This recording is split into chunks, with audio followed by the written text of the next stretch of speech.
Welcome to Otakus On the podcast, this is episode 12. Justin here, and let's just kick it off. Nadia, how you doing?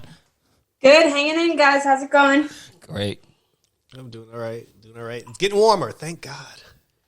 And you, who are you? Can't wait. Huh? Who are you? You just talk. Well, you said her name. You didn't say my name. What's going on, y'all? It's your boy, the Icon. Check me out at Red Eyes Entertainment on YouTube, where we concluded WandaVision. We just started Superman and Lois. Started The Flash. Still doing Black Lightning and Batwoman. Nice. Are we plugging in? Wait, I got an interview up right now with the original Batgirl from Traveling with Adam West and Burt Ward on YouTube right now. Gotham Geek Girl. There you go. And this is Sean, the true comic fan. I took my getting COVID this weekend, so I can remember who I was. And right now, still doing Chronicles, which the new episodes are up. You can get it on iTunes, Spotify, or you can just head over to Anchor. Also doing this great and wonderful podcast, and still waiting on Beer and Goods to start. We'll eventually get it together soon. Nice. All right, but let's go in. And yeah. Oh, by the way, I'm Justin. Nice Visions and Cry Hero. My name is Rachel, September 14th. And let's get in with the first topic of the day, which is major Comic-Con and anime conventions are still canceling. There will be no San Diego Comic-Con this year. There will be no Anime Expo this year. They will be going virtual again. They might as well, because people are just filthy. I'm sorry. I can't. You know what? I would love to sit down and say, no, you can reopen. But if past Comic Cons have taught us anything, the coronavirus is going to spread faster than the T virus. like somewhere in there. Until we get a herd immunity, I kind of agree with this one. Does that count for New York? Does it count for New York too? Or we don't know yet. We don't know yet. We don't know about Otakan either. Concrud is already a thing. You already get sick at a normal convention pre-COVID. Yes. So just imagine now, like, they're doing the smart thing, honestly. Like, it sucks, but it's the right thing to do. If the administration actually gets enough vaccines out, I think they'll probably take a chance at a New York Comic-Con, but try to keep it low capacity. Yeah, like low capacity, and just say, hey, it's this and that. Or they might just say, okay, if enough people are vaccinated, we can go ahead and do what we got to do. But once that happens, scalpers are going to come out. People are going to go crazy to get tickets. Mm-hmm. It's going to be the only con. People are going to be coming from fucking middle of the Middle East to get over here just to get to a con. So, you have to be careful. It's going to be, and the press thing is going to be uber tight. Yeah. They just opened up Madison Square Garden for basketball games again. Wait, I could go see the Knicks again? Yeah. I mean, it's a waste of money, but no, they're winning. Yeah, what are you talking about? Exactly. The Knicks are winning. They're in third place. They're in third place for that. They could. Where have I been? They can actually go into second. Oh wait, hold on. Let me retract that. Then I'm gonna be like Homer in that episode with the isotope. Woo, go Knicks, baby. Yeah. Like, have you not been watching? They've been. Oh hell no, ass, I haven't been watching nothing. Wow. I can't even tell you the only thing I watch is what we're gonna be talking about next, which is WandaVision. So, wow. Every Knicks fan just tuned this fucking podcast off. They were just like, all right, I'm done. I apologize, guys. I haven't been keeping up Knicks. Oh, and to make it worse, tonight at the NBA All-Star game, the Knicks have an All-Star being represented. Where have I been? Yep. Yo, Julius Randolph. Where have I been? Yep. He got voted in. We back, babe. Well, apparently you ain't been voting for the Knicks. Yeah, Yeah, I haven't watched basketball in a year. And Nadia, I didn't know Nadia watched basketball. She was like, where have you been? They've been winning. See, I used to be a hardcore fan. Like, I'm talking, I used to, have floor seats. But this is back in the day, Spreewell days. Nice. Damn. Yo, I'm going to have to, you know what? Damn it. No, in my defense. Now, I don't watch ball as much as I used to, honestly. The game is very different now, but it's the only sport I really care about. Well, in my defense, the Knicks are winning because I'm not watching. Because when I watch the Knicks, they lose. So they need new management. That's the whole issue. Yeah, well, y'all can also thank me for not watching because we want to be in third place. Well, part of it is Tom Thibodeau has been doing such an excellent job with that team, and somebody looked at Dolan and was like, "If you come out your office, I'm gonna punch you in the face." Yeah, Dolan has to go. Yeah. Oh yeah. So it's been kind of working. Like he's like, let Thibodeau do his job. Yeah, I mean, even if he doesn't leave, it's been proven that if he just lets the people who he hired to do the job. So I can walk around being proud Knicks fan again. Yeah. Awesome. All right, cool. When I say third place, the only team who's ahead, who's in first? Philadelphia. Fucking Philly, Brooklyn, and then there's the Knicks. And one can argue the Knicks are playing better than Brooklyn. Yep. Yo, we were the true New York team anyway. Here he goes. Yep. Now he all about it again. Like he just found out. I just found out, dude. He just found his pride back again. Dude, I've been in Nick depression for so long. Y'all give me the good news. I resurrected on this Sunday. Welcome to Nick Easter, baby. See? Now you're gonna watch the All-Star game tonight.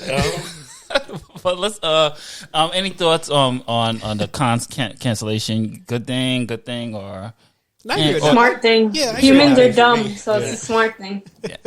But all right, so let's get into the next topic. WandaVision has had its, I believe it's the series finale, because Kevin Feige said they're not sure they're going to do season 2.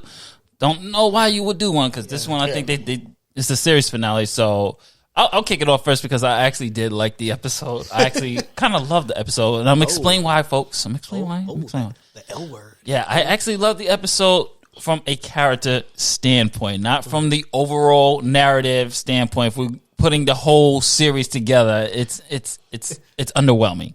But from Wanda's complete arc, I think they did a good job when it comes to her healing, her finally getting her. Oh, by the way, this is going to be spoilers, folks. Her finally getting the actual suit that I've been waiting for. So I guess that was one expectation I had. I was like, you got to give her her headpiece at least. Like it's time. And White Vision. So I thought, don't get me started. Hey. You better be PC about that spectral vision. Okay, I'm sorry. Because we don't see color here at Otakus Geeks. I actually said on my review, I called them White Vision and Colored Vision. Oh, good Lord! Call them colored. Cancel culture coming for your ass soon. No, but he's black, so he's immune. When I was doing my review, I said it, and then when I was editing it, I was because you got to watch your stuff when you edit. I'm editing it, and I was like, shit, did I say that? Vision, you're colored. I'm sorry, go ahead. No, but I thought they did a great job of really establishing Wanda, and now from just watching her from all those previous movies, now I feel like I know who Wanda is. Like, I know who this character is, where she's going. She has a real complete arc compared to her appearances in Civil War, Age of Ultron, and Infinity War. This is now we finally get to know who Wanda is, a little bit more on who Vision is. So I thought from a character standpoint, I thought they established that well. That's why I love the episode. But what I would say my gripes is, they hyped up everything, and this is not just Marvel fans. This was Kevin Feige and everything else. Oh, this is a direct lead to Doctor Strange 2. Yeah, if I don't understand Easter eggs, how, Sway? Yeah.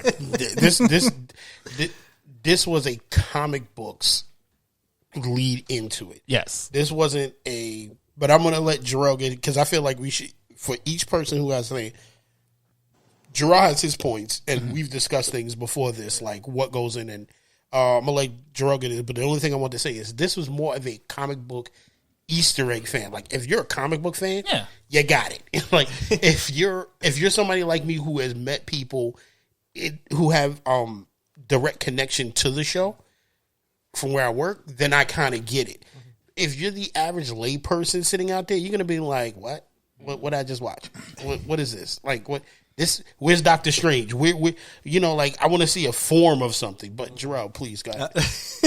Well, my question to you is gonna be, because you said we know who she is, and I'm like, who is that? Because I walked out of it thinking she's still like, a selfish jerk, because you don't trap people. Because the thing is, there was no mind control. Nobody made her do it. She did that on her own accord, and then tried to act like she didn't know she was doing it. Well, for me, just watching it, is that the main thing she had to get over was Vision's death. And she's still not even really over it. She just accepted the fact that she could no longer trap these poor people. I don't think that was it at all. I think she got over it when she realized that she created a world that could not be sustained. Like, yes, she was very selfish in trapping these people where it was, but I don't think she did it out of malice. She did it because she did it out of grief. She did it out of grief. Yeah, and I mean, and I think you talked about it when Monica Rambeau saw her at the end. She was like, if I had your powers, I probably would have done the same thing too. Yeah. But she did the gangster move though, because like after she turned everything back to normal, she put the hoodie on, walked back to town, and I'm just like, everybody, and I dare you to say something. Yeah. I would have kind of laughed my ass off if she would have looked at somebody and did the flinch. You know what I'm saying? And watched them back off. That's why I'm just like, I can't call her a hero after that. I don't think I'm with Jarrell. Yeah, I'm like, you didn't even like because she was just like, oh, they wouldn't want to hear an apology, but that still doesn't mean you don't give one. You know what I'm saying? But I can understand she's gonna have to go through. This is kind of setting up more of a hero's redemption for her because remember, she has the Sokovia thing, like when she has the Wakanda mistake when she did it. You know, like Sokovia is her own. That wasn't her, but you have the Wakanda mistake when she blew up the entire floor with all those Wakandan peacekeepers in there. Mm-hmm. And so that was an accident, though. Yeah, but still, people died. Damn it, people died, and they didn't want to forgive her for that. They blamed her for it. They were keeping her in the house during Civil War because people were angry with her. And then and then the bubble thing, and then like Justin said, she walked back like, I wish one of y'all would say something. Yeah, like so now you got to take the whole bubble thing in there and say, okay, now she's kind of like, yo, I can't do shit right, so fuck it. Why am I going to say, like, I would say sorry, but look at how they're looking at me. Nobody's going to care what I have to say. That's not the point, but you still say it. Like, you're supposed to tell them that you're sorry, so then they can be like, well, we don't accept, but at least I said it. Like, I'm showing some sort of remorse. Nah. Because then it's like, if that was the case, she could have just left. Like, after her house came down, she could have just left. There was no reason to go back to the times to Town Square. Not yet. She had to let them know. That's why she put the hoodie on. She was just like, she had to let them know she was the tribal chief. Exactly. That whole thing was irrelevant, but like, I could put your asses back there when I see fit, but you know what? I ain't gonna do that. So I'm gonna go over here, and that's when they're like, oh, well, nothing I can say, because she already. I mean, what's the point? Because there's, like she said herself, there's nothing that she can say that's going to convince these people to change the perspective of the mind. Yeah, but would that work on you though? No. If she came up to me, like I was in that WandaVision verse, and she came up to me and was like, I'm sorry. I'm like, dude, you had my child, this, and that. What's the point of apologizing? I'm not going to forgive you anyway, so I might as well just walk through the streets, see the fear in your eyes, put my hoodie on, and be out. So we just going to Donald Trump this, huh? Yeah. Less Donald Trump, more like, what can I do? Like, yo, I'm healed. Good luck with y'all. Yeah. It's just like, I work through my pain. I got mine. You better get yours. Like, I created y'all trauma, but you know what? I ain't got time for that. I got this book to read. I gotta go. I mean, she could have looked at them and said, well, like you said, my pain is your pain, so since I feel good, you should feel good. I mean, she could also just wipe their memories out too. That's true. She could have just had the decency to do that too. See, now we're going with it could have been worse. But Vision, because like, you're not going to change my mind with Wanda, but I actually like the Vision versus Vision conversation, because him trying to outthink himself was a very Vision thing to do. Because even in Age of Ultron, he actually had a conversation with Ultron before he blew him up. So, and the whole thing about like the two ships, which ship is the real ship, if you use the same parts to build a new ship. But then the thing that pissed me off was after he opened his mind, he just bounced. Well, because he got his memory restored, and like usually when someone has a memory relapse, they're like, "Oh shit, I gotta go." But if you just got your memories back and you're whole again, and you see your wife and your kids getting their ass beat, like he just left. I think just like the comic book, he hasn't gotten his whole self back. Because remember, even in the comic book, he was Vision, and he had his. Well, there's a difference in the comic book, because in the comic book, his origin is he has Wonder Man's memories and emotions. and Wonder Man dies, and then they bring Wonder Man back, and then now it's kind of like the same thing with what do you call it? Regular vision and spectral vision. Because I'm not gonna go that wild shit like white vision and colored vision. Like is you have that back, but you don't have the emotions that he had. You don't have the same feelings. It's like what he did was he told him, look, you're still the same person, but what they've done is they locked off your memories. Yeah. So I'm going to release that for you. He releases it, and then it's kind of like, just imagine if all your memories came rushing back. You're just like, what the hell? And then you're just like, all right, I got to go to sort this out. I got to get, I got to get myself straight because I don't know how to feel at this point. And when he comes back, more than likely he will not come back as the same Vision. He's going to come back as more a robotic one, which is, I applaud them for doing that because you need to keep it, that part like the comic book. Like, he doesn't come back as like Vision that we all know and love. He's going to come back as more of a robotic, logical. He's going to be basically Spock 2.0, and that's what you need. I understand about the bouncing part. Yeah, I get that. But one, he bounced way too early. I'll give you that. Yeah. And then it's like and even then, like, even if you're still trying to, part of those memories that you said he got back includes Wanda. Like, they showed images of him. I just like the fact that he just bounced and just let her just passed her in the sky like, peace, babe. He's like, my planet needs me. Yeah, but we don't know. That was just so she could have like a cheesy ending, like, oh, I guess we'll see each other in the future. Yeah, and I agree with that now. Yeah. Like, and she doesn't even know White Vision exists. Yes, she does. Oh, yes, she does. No, meaning she doesn't know. Oh, he has his memories back. Yeah, she doesn't. Oh, that's the memories. Yeah, because he just bounced. And see, that was one thing. It's spectral vision. I think one of the things that I thought was going to happen at the very end was Vision was going to tell her when he said, "I will see each other again." Of course, we will. Mm-hmm. I've restored the memories of my old body. He didn't tell her that either. But I think that was a good thing because he was like, "We're going to see each other again."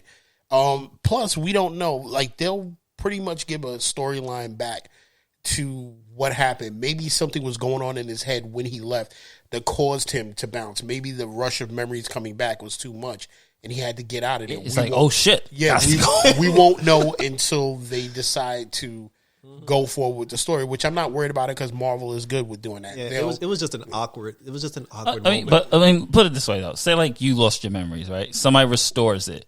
Are you going to just literally go find, or are you just going to go somewhere where you just process shit real quick and just then try to contact the people? Processing something real quick is flying up in the sky to clear the cobwebs. Like, he like dipped. But that's the thing. We all process differently. I mean, I have people that you tell them bad news and they run like a Maury stage and oh my god, and they can't. And you have some people you tell it, they're just like okay. And they sit there with a blank look because they're processing. We all process stuff differently. I don't know what he's doing. It wouldn't have bothered me as much because I said this to you yesterday. I felt that the 2 post-credit scenes, one of them could have been inserted into the actual episode. Like, because I feel like if they were going to do 2, one of them should have been, even if it was just like Vision, like the Monica one should have been included. Yeah, that one could have been included, But even if it was just White Vision just standing by a lake, Spectre Vision. Okay, if it was just Spectre Vision, if he was just standing by a lake, like, and you just see him like processing, because I'm like, all right, fine. At least I know, he's at least thinking about it. Like, he's at least trying to pull it together. But that's like, Marvel's always their way of misdirection. They feed you because basically what they're telling you is another story is about to come out. And like I was telling Sean yesterday when we was talking for the recording, the MCU, you have to look at it as chapters. Like, you have to look at it as chapters from an overall narrative. Mm-hmm. WandaVision is just a chapter. Mm-hmm. Falcon is going to be just a chapter. Doctor Strange is just a chapter. Once the phase is done, you have the full story. You have the full book right there. That's the way they have structured, and that's how some comics are structured too. They just took the comic book type of storytelling format and try to do it with the film. And they did leave some stuff out there. I mean, the Vision thing, it's a little abrupt. It's like, I got my memories back. I got to bounce. Bye. And good luck with the witches. Yeah, but I saw people online complain about the Monica ending too. It's just like the post credit thing. It's just like, okay, it's just a scroll. He wants to see you where? up there. It's Samuel Jackson, people. The only thing about Monica that kind of bothered me was throughout her entire thing, she never like acknowledges her power, and I don't know if there's a reason behind that or because when she went through the hex for the 15th time and she started seeing everything, like she started seeing space and time and everything. She was just like, oh, okay, and then just started running. It's like, oh, I got powers. Well, I don't think it's that she doesn't acknowledge her powers. Just imagine if you got something you just don't know how it works. Because they've been saying, critics and everybody, people who have been reviewing it, she's processing how her powers work. Mm-hmm. And she doesn't, I'm pretty sure she was thoroughly surprised when she jumped in front of the bullets. Yeah. That her powers instinctively kicked in to protect her. And it was like, because that's the way they've always explained it in comic books. That's how, even for DC, that's how they explain people with their powers in comic books. Superman didn't understand his powers when he first came in, and he had to learn how to use them. So with her, one thing I will say, we have to stop thinking of these movies as these characters know automatically, because when we're introduced to them in the comic books, they already know how to use their powers. We forget that writers later come back and give you a story arc showing you this is how they discover it. Like Green Arrow didn't learn how to be an archer right away. He had to be taught. Yeah. Superman didn't understand his powers in the beginning. He had to learn. His parents had to help teach him how to control them. And he says it in the movie. He was like, it hurts, doesn't it? He was like, it took my parents a while to teach me how to tune everything out. So what I think with Monica, it's like she just got her powers, because we're looking at it as days. In the show, this is all happening between hours of each other. Mm. So she goes through, she gets her powers. What the hell is this? I can now see spectral light. I can see the witch's thing, which is why she can identify the charm on the guy's neck. She really literally just went to jump in front of to protect the kids. And then her powers instinctively kicked in. Tyler Hayward was like, man, fuck them kids. My man was shooting bullets. That ain't work. My man got in the whip and was getting ready to run their asses over. So that was another thing that annoyed me too. They tried too hard to make Hayward a villain. Like it didn't. I don't know. It didn't tie in right. Like Wanda was the villain. And I agree with Jarrell. He just didn't, like, he was a useless villain in this one. I thought he was going to have a bigger purpose. Yeah, it didn't make sense. I mean, that just shows MCU still has work to do when it comes to villains. Yeah. Man, I'm not as mad at it as to say, like, come on, guys. Like, that was kind of lazy writing with him. I get you were setting up that he made this lie up to Wanda to show that she took Vision or lied to everybody because they were making a new... robot for them to be able to control. And it was something I think I sent Jarrell where he was like, are you telling me that they allowed the government to come get $1 billion worth of vibranium off the island and take it to a government thing? I mean, I understand they had a peace treaty with the United States where they were sharing technology, but come on. Like, the only other thing I can... Wakanda wouldn't just let you have that. Yeah. The only way I can think an explanation of that is that because Vision's an Avenger and because he agreed to the Sokovia Awards, he is U.S. government property. Yeah, but even still, like, I don't know. Like, they set up Hayward to make you think he was more important than he actually was. Yeah, he was just like some random. He felt like the villain of the week. Yeah, and where they just disposed of him, and they just like it was like useless, like. Yeah.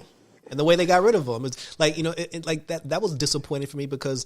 Both him and Darcy fell flat for me because Darcy got one line. Darcy, she's always been annoying to me. Thank you, Nadia. I'm sorry, people overhype her. Like she's annoying. Oh my god, Darcy's back. She's a terrible character. Good actress. Like I hated the Thor movie, honestly. Yeah. I don't. Like, if you remove Darcy from the MCU, you want to tell the difference. No, exactly. I agree, but I disagree. I don't think Darcy is a terrible character. I think she's just one of those side characters that pop up when you need her to. She's for the audience. She's what's the technical term when they use a character that is a reflection as how the audience is going to react in the film. I forgot what it's called, but Felicity. Yeah. Felicity. That's what she reminded me of. Like it's pretty much Darcy pops in to add whatever comic relief. Yeah.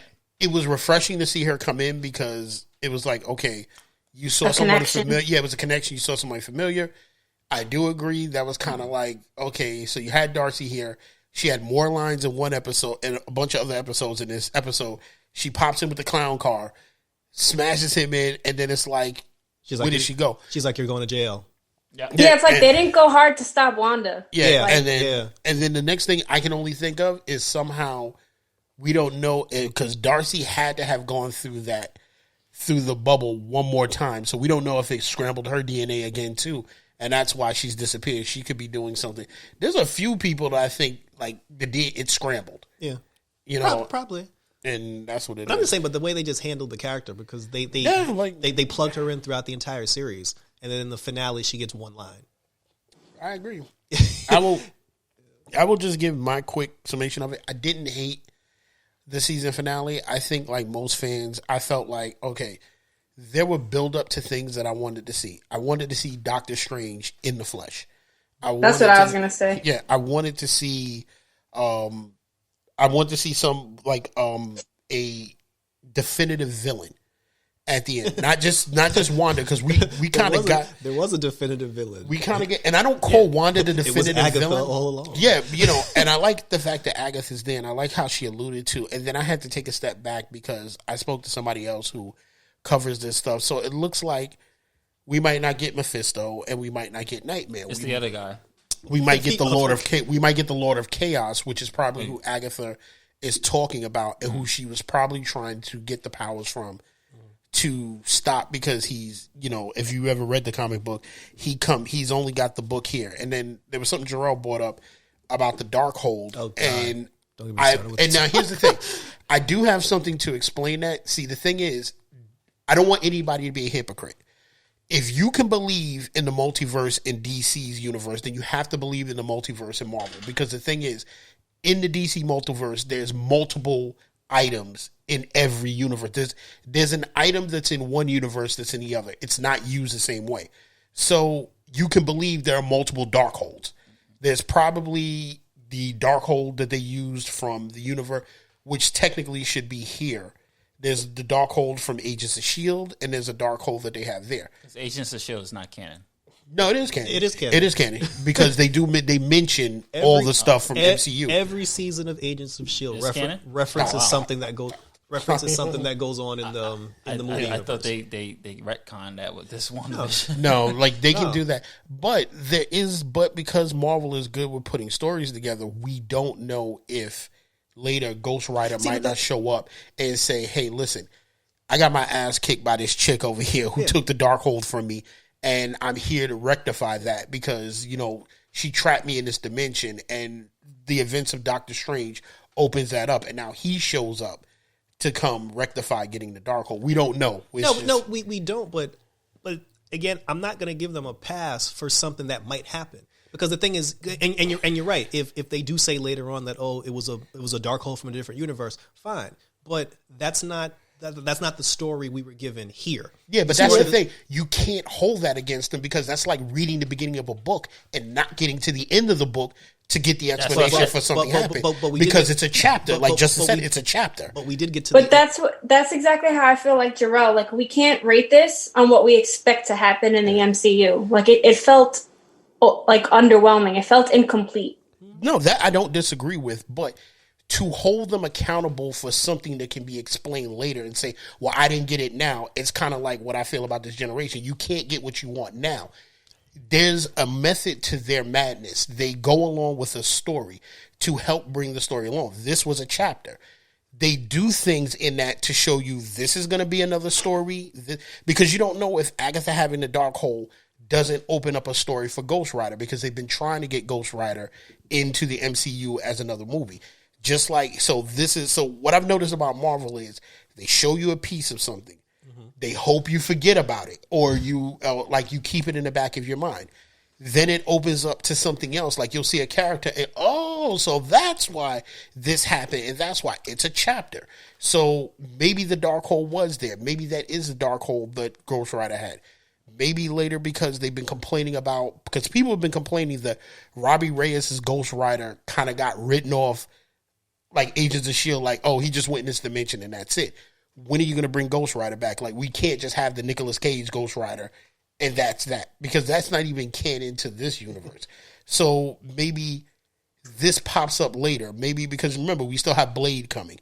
We still have Moon Knight. We still have Moon Knight. We have a bunch of characters that are kind of linked to that kind of not to say Marvel doesn't have they have a bunch of mini universes inside their main universe because Blade, Moon Knight, Ghost Rider, and a bunch of other characters all linked to one thing. Then you have the X-Men and that whole, and it was supposed to be X-Men Avengers, and that they link to one thing. We'll get to X-Men. Yeah, and then you have like this. So, but they've been really good at bringing that together. Like you're going to remember the Darkhold. I guarantee nobody's going to remember the Darkhold. But I'll give them the benefit of the doubt that it might turn into something. But the entire WandaVision as a series was a whole bunch of things that turned into nothing. Well, you're only saying that because people hyped it up. And I agree with that. Everybody hyped up what could have happened. And that kind of sours anything. And that's why I wish we could go back to, I want to be surprised like the first phase. Like, don't tell me. Yeah. I learned my lesson with that now. Like, I don't want to be making educational guesses about what's we got happen. too caught up on predictions. Yeah. I think that's what my issue was. We killed, and I agree with you on that. Like, we killed too many predictions. If we had no predictions and we just watched WandaVision for what it was, we would all probably have a different thought process of what it is. But yeah, well, that's why for me, because like I said, I watch because I'm not as in tuned into Marvel as like other people. So when I watch it for what it is. So when she busts out the book and then she's like, "Oh, there's a chapter to you in the Darkhold," the first thing that pops in my mind is, "Well, doesn't Ghost Rider have the Darkhold? How'd you get it?" yeah. But then you could say, like Justin said, Marvel has a habit of, for some reason, they were saying in the beginning, Agent of S.H.I.E.L.D. has nothing to do with the MCU. Mm-hmm. Even though Coulson is part of it. But then they took that back later. You have to, unfortunately, you have to put real world situations when it comes to that. It's because Kevin Feige had beef with Jeff Loeb and he didn't want to acknowledge anything Marvel TV. So when Feige got the full control of Marvel, he said, all right, we're going to do our TV show in the MCU. That's why people are begging for Ghost, Daredevil, and everything else to be incorporated in it. They might be incorporated, but please be incorporated. But it's not a guarantee because he don't want anything from Jeff Loeb. Yeah, and I'm not even talking about the Netflix series, but even them, they acknowledged the first Avengers movie with the attack on New York. Like the problem with S.H.I.E.L.D. was the incident, right? Yeah, the incident. S.H.I.E.L.D. always acknowledged the movies. The movies just never because because like he said, they had a beef. They were like, he was like, I don't care how many times you acknowledge it, we're not acknowledging you. Because there was always a moment in every season of S.H.I.E.L.D. where something happened in the Marvel universe and Coulson or somebody brought it up or touched on. But it was one of those, the Avengers had to deal with that, but we couldn't help them because we were doing this. We were doing this over here. I mean, you could look at it from the biggest plot hole of all. The Avengers never realized Coulson was alive. Yeah, I've been saying that. But you have been saying that. But like he said, Feige was like, "Yo, fuck you, Loeb. I'm not dealing with you. Like Coulson is dead to me." And since the movie, unfortunately, that real world beef fucks up continuity because now you have two Darkholds, and now, like you said, you're in that position now where fans are confused. Those who are really Agents of S.H.I.E.L.D. fans, like, yo, how you get the Darkhold when Ghost Rider got the Darkhold? So, wait, is this a different universe now? Is this? Now you have to explain that. And the actor who played Robbie Ray as Ghost Rider, he sent a tweet. He was like, "Yeah, guys, I guess hiding the book under my mattress wasn't the smartest idea." And that's possibly it because we actually don't know where Agatha has been. We don't know what she's been doing. We just know which I think she was still a great character. She's just a loopy character that popped out and was like, and probably had one of the best entrances of a Marvel villain to come in ever. Like, and then come in and say it was me all along, and then she has the Darkhold, and then that's it. So hopefully we get an explanation. We'll see. I can say this: there's going to be a point where Marvel throws so much at you, you kind of forget until somebody goes, "Hey, what happened with this?" And as much shit as I get for DC, I don't forget nothing. Yeah. But I'll say this: DC successfully covers up their screw ups with the multiverse. Like, if something happens, they can at least say, "Oh no, that's the piece from this universe." This shit's so fucked up. Crisis. Yep. Crisis solves everything. Barry did it. Nadia, what was your take on it? Because you've been yelling back and forth about little things. It's funny because in the beginning I was the one that, like, I guess loved it the most. I still really enjoyed it, but for me as a whole, I think I agree with Jarrell on a lot. Like, I feel like, I don't know, something was missing for me. It didn't feel like it tied. Somebody mailed it in. Somebody mailed it in at the end. They didn't. Yeah. They didn't go hard. They just mailed it in. They were like, here. Yeah, like the ending. I don't know how to explain. Like, it just felt like a. I'm not going to compare it to Game of Thrones ending, but it just felt like it gave you pieces, but it wasn't in the right formula. I don't know if that makes sense, but like, I don't know. I was disappointed that we didn't have like Mephisto. I felt like Quicksilver was such a waste. Like that was such a hype moment for me, and it meant nothing. Yep. I'm just like, so Agnes just used him to like get information, and like Agnes pretended to Agatha pretended to be like controlled, and then like that whole moment with Vision, like so she was just pretending the whole time just to get information out of Wanda. It just felt incomplete.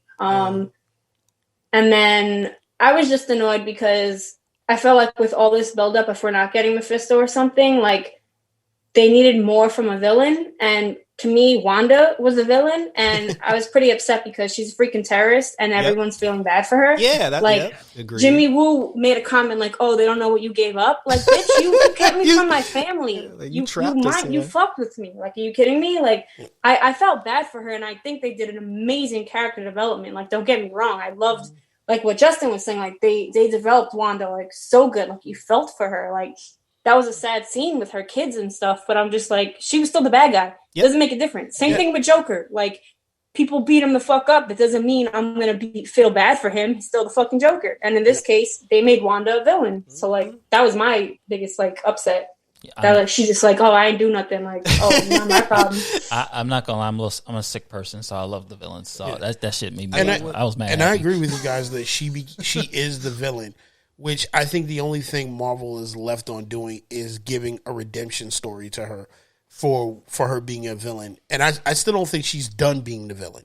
Because even in the comic books, and I know, Nadia, you read them just as much as I do, even in the comic books, her and Quicksilver are never always the hero. Mm-hmm. A lot of times, they're the villains themselves. Like, they team with their father constantly to do some wild stuff.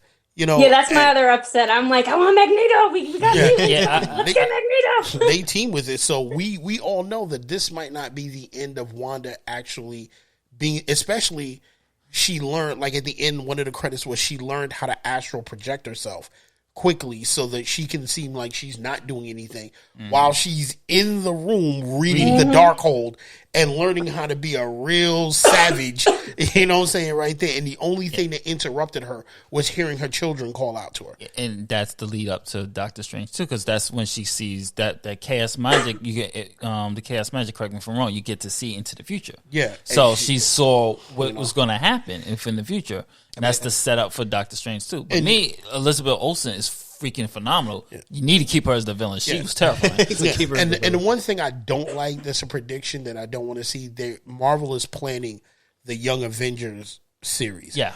And the Young Avengers series is supposed to be a teenage version of Wiccan and Quick. And so her children were part of that. I don't want him, like at this point, I'm going to agree with Gerald. I don't want any more build up with this because now I'm like, okay, I don't think I'm going to be right about her kid, how her kids come. Yeah, it's like now you can't trust anything. Yeah, and so, and I like that in a way, but I don't like it because if you're going to build to this, I want to see Wiccan because Casey, Hawkeye's daughter is supposed to take over for him because he wants to do it. So if you're going to build the Young Avengers, like. And plus Miss Marvel series. Yeah, like, so and like Nadia said, it's like, okay, you can throw little Easter eggs. You can hint at certain things. You don't like when you take Quicksilver, like Fox Quicksilver, you're supposed to do something with that. Yeah. Yeah. Like that's instead of making him a failed actor. Yeah. Ralph Boner. Yeah, I was just like that was too important and too big of a moment for you to just be playing with people. Yeah. And here's what really pissed me off. Nobody explained Senior Scratchy. Yeah, that too. That too. Senior Scratchy turned out to be nothing. Like, where is Senior Scratchy? Like, now I'm mad because I didn't get to see Senior Scratchy do anything other than just get rubbed. And that's it.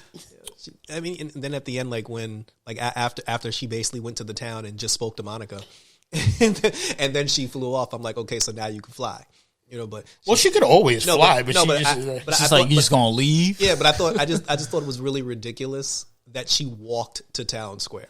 Well, we don't know. We don't know if she walked. We just saw her walk, and then we see her again. It flashes to walk. So she could have flown. Yeah. So I'm watching. She speaks to Monica, and then she takes off. So I'm like, okay, so you're just not going to say sorry? All right. So she's flying. She stops. She's floating above the Westview sign. She looks back. She leaves. The credits roll, and then I'm just sitting here like, okay, like something was missing. Like it felt like something was missing. But this is this is the last thing I'm gonna say on her, because everybody says she is the villain. Yeah. When do y'all expect the villain to apologize for villain deeds? When did y'all ever see a villain go like, I'm sorry? They didn't treat her as the villain. They're like, oh, like it's fine. I would do the same thing. Sympathetic villain. Yeah, it's not fine. It's not okay. Monica know better than that. But I think Monica empathized with her because she was like, I lost my mom. Like I came back 5 years later to know my mom died of cancer. And I guess if I had your powers at the emotional state that she was in, I would have probably done the same thing and would probably regret it. And Monica probably would have said the apology. But Wanda, at this point, when you, like Jarrell said, when you look at the character development, this woman has never kept anything in her life that she loved. That never stayed alive. Like she lost everything. Yeah, she had her parents. They got killed in a bomb. She just had a brother. Her brother and her decide to become heroes when they were villains. And then he dies. He gets full of holes. She meets Vision. He starts making her feel better. He died. Like, not only did she have to get it twice, the first time she had to kill him to save the world. So she sacrificed her love for the world. And then the second time it gets rewound and then she gets to watch him die again. And then she dies. And then she gets snapped. And then she's probably like, okay, I'm somewhere in heaven at peace with this man. And then I get brought back, and then I'm going to go get his body. And then we're led to believe she's this wild villain that comes in and steals his body. And then you find out, no, she just left emotionally, and she was so distraught over seeing him, she ends up with a piece of the Mind Stone, creating a world by accident, not knowing how her powers work. And then she creates this world, and she's like, okay, I'm going to go with it because this is the things that made me happy. Watching sitcoms, watching this, watching that. Yeah, but then she tried to play dumb throughout the whole series. Like, I didn't know what I was doing. I think to a point, I think she didn't know what she was doing. I think her mind finally snapped to the point where this was just normal. Yeah, because she kept getting interrupted. Yeah. Like, you interrupting somebody's fantasy, they're going to get pissed off. I think at a certain... So Hayward was right, basically. Yeah. Pretty much. Yeah, like, so when she came in and then Hayward tried to kill her, it was kind of like, yo, dude. Hayward was right. Yeah, I'm like he was 100% justified. It's like somebody who's dating a waifu and, has an anime girlfriend character and you tell him, yo, she ain't real, and dude get pissed off at you, you ruin his fantasy, he gonna react. So, so I mean, for everybody, we have a 50-50. Yeah. It's like Nadia and Jarrell, they thought that it was underwhelming. Me and Justin are like, it was okay. We're not justifying it like, yo, this is the greatest thing. I'm not saying it was trash. Yeah, it was okay. I think we all have a meh attitude. It's about it. Like overall for me, the series is like, it is what it was. It's like, okay, that was it. But we all have to admit, we're praying that Falcon and Winter Soldier is the bomb. That's the show I was waiting for. Nadia, what about? I think we're all praying to God. This show is like, yo, you have to justify this Disney Plus subscription, like right now. Not after Blunder Vision. But we're gonna move on to just a quick rumor mill because since we're still on Marvel, apparently Marvel is about to streamline the X-Men. But they won't be called the X-Men. Apparently, the first X-Men movie will be called The Mutants. Maybe this is a prequel with Charles Xavier again, and he hasn't formed the X-Men yet.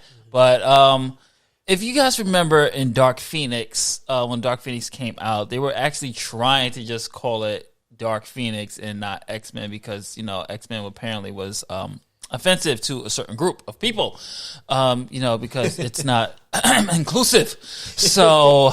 I said everything I have to say. I'm going to just keep saying this every time we have a topic like this. I I said everything I need to say on the Triggered, so you guys can take the floor. All I'm going to say is that if Marvel decides never to use the X-Men name, you're never getting a dime from me. Wow. That's all I'm going to say. Period. Done. Nadia, as a woman, and I know you read comic books a lot, has it ever bothered you that the X-Men, even though there are plenty of strong female characters within the group, knowing Storm has been leader at one point, Jean Grey has taken over at the school. Emma. Yeah. Has it ever bothered you that the series were called the X-Men? No. I think people are annoying as hell. Like, it's called X-Men. It doesn't bother me. We're called humans. Like, what are they gonna call it? Like X people? Yeah. Like human. Yeah, I'm gonna have to clap that up for her right there. Like I saw people complaining things like workmanship and like come on, who gives a fuck? That is probably the best representation. We're called humans. And nobody, don't get it wrong. Somebody's probably going to hear you say that. No, we need to change that. Yeah, they're going to call us sapiens. Yeah, we're sapiens. I mean, that's what's going to be the new word. The word man is in woman. Yeah, don't tell them that though, because that's offensive. That's why Twitch had that outrage. They got their asses handed to them on Twitter because they try to do women X or some shit like that. They got their asses handed to them. So it's like, I'm an X-Men. Okay, I'm a female X-Men. Like. Yeah. Be what you want to be, God. Yeah, I think it just goes back to, for me, you're taking a comic book that's been around in a generation, made by a man who had no reason to have any kind of inequality in it. He grew up in a time where he made a comic book and he made it to talk about the inequalities of the racial inequalities that black people were going through, and he did his best to let his voice be heard about what it was. People will debate about what it was and what it wasn't, but he did this to show that at a time when there were comic book codes, where there was censorship, that he can say, this is what we're doing. We're going to take these people who are different from everybody else, and we're going to say that people don't like them or agree with them or don't think they should have equality. They should be locked up to this and the worst qualities of man, and put that together. And this book has been around forever. I grew up on this book. I grew up reading about every character. Things I never complained about, that I didn't have any black representation in this group. I didn't care, because one of the strongest representations in that group was Storm, who was a black goddess. Let's not forget that Storm is not just a mutant. She's a black goddess. She's Omega level mutant. All right? She's, we had representations for Latinos. We had representation for handicap. Asians. We had Marvel, Jewish. Marvel bought everything out in that. And not once did we ever have a problem with the name, because the name of the group was called the X-Men. And even Marvel has made fun of themselves in the movies here and there by talking about, we might have to change the name from X-Men. I mean, I remember, I think there was an episode of The Gifted where they talk about, we don't want to be called the X-Men because, of things. And this was a joke from 3 or 4 years ago. And I think we're going too far with cancel culture with this. I think there are, and I could be wrong, and this could be something on a podcast that people are going to start flipping out about if they listen to it. I think we're going too far with people who sit in their computer with Twitter fingers and decide that they're not upset with something. And what really pisses me off is these companies need to sit back and say, yo, listen, you don't want to watch this? Don't watch it. But we're not going to sit down there and constantly cater to changing everything around, because nobody felt non-inclusive 10 years ago. 5 years ago. 5 years ago. Nobody felt people, when the first X-Men movie came out, people didn't go, oh, there are women in this group. I mean, I'm pretty sure somebody did, but it wasn't loud enough for anybody to care. And now I think that we have a generation, and people got to understand, I have a more of a moderate liberal stance on everything, where I believe that when it comes to our political system, there are just two sides of the same dirty coin. All right. And we need to sit down and stop making everything. There are so many things in this world that's wrong. So many things that are terrible. Asian Americans are getting bullied now. They're getting beat up. Their lives are in danger. Their lives are just as much in danger as the LGBTQ community was, black people are, Latin people, brown, Muslims. They're everybody is in danger because there's some group out there that feels like they need to be blamed for something. They need to put their fears need to have a face, and their fears need to have a culture or a person to point at. And we need to stop that. Now this is leaking into the thing that we have as fantasy. And we're killing. Listen, when I was reading comic books, it was never, people thought I was stupid. Like, oh, you're a nerd. Jesus Christ.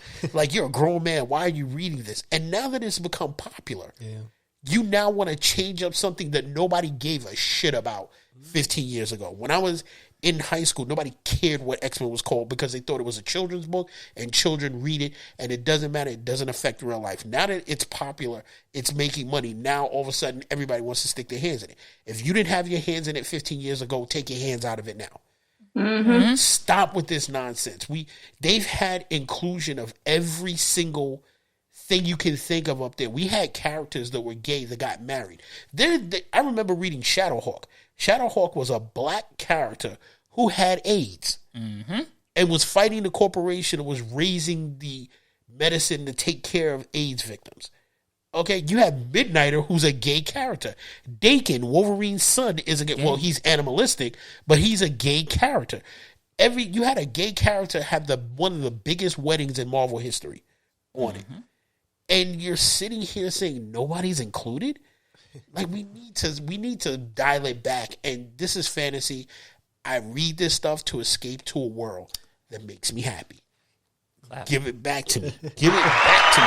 Right? And it's like, don't tell people how to write their story. Like, if you wanna do something, like, look for those kind of stories or do those kind of stories, but don't change titles that already exist. And that's, I mean, I'll just piggyback that, and I'll just before Jarrell says something, I'm just gonna piggyback off of that with another topic. I mean, it's in the same realm because the new Static Shock they changed the origin. I mean, they modernized the origins. He got his powers during a BLM protests.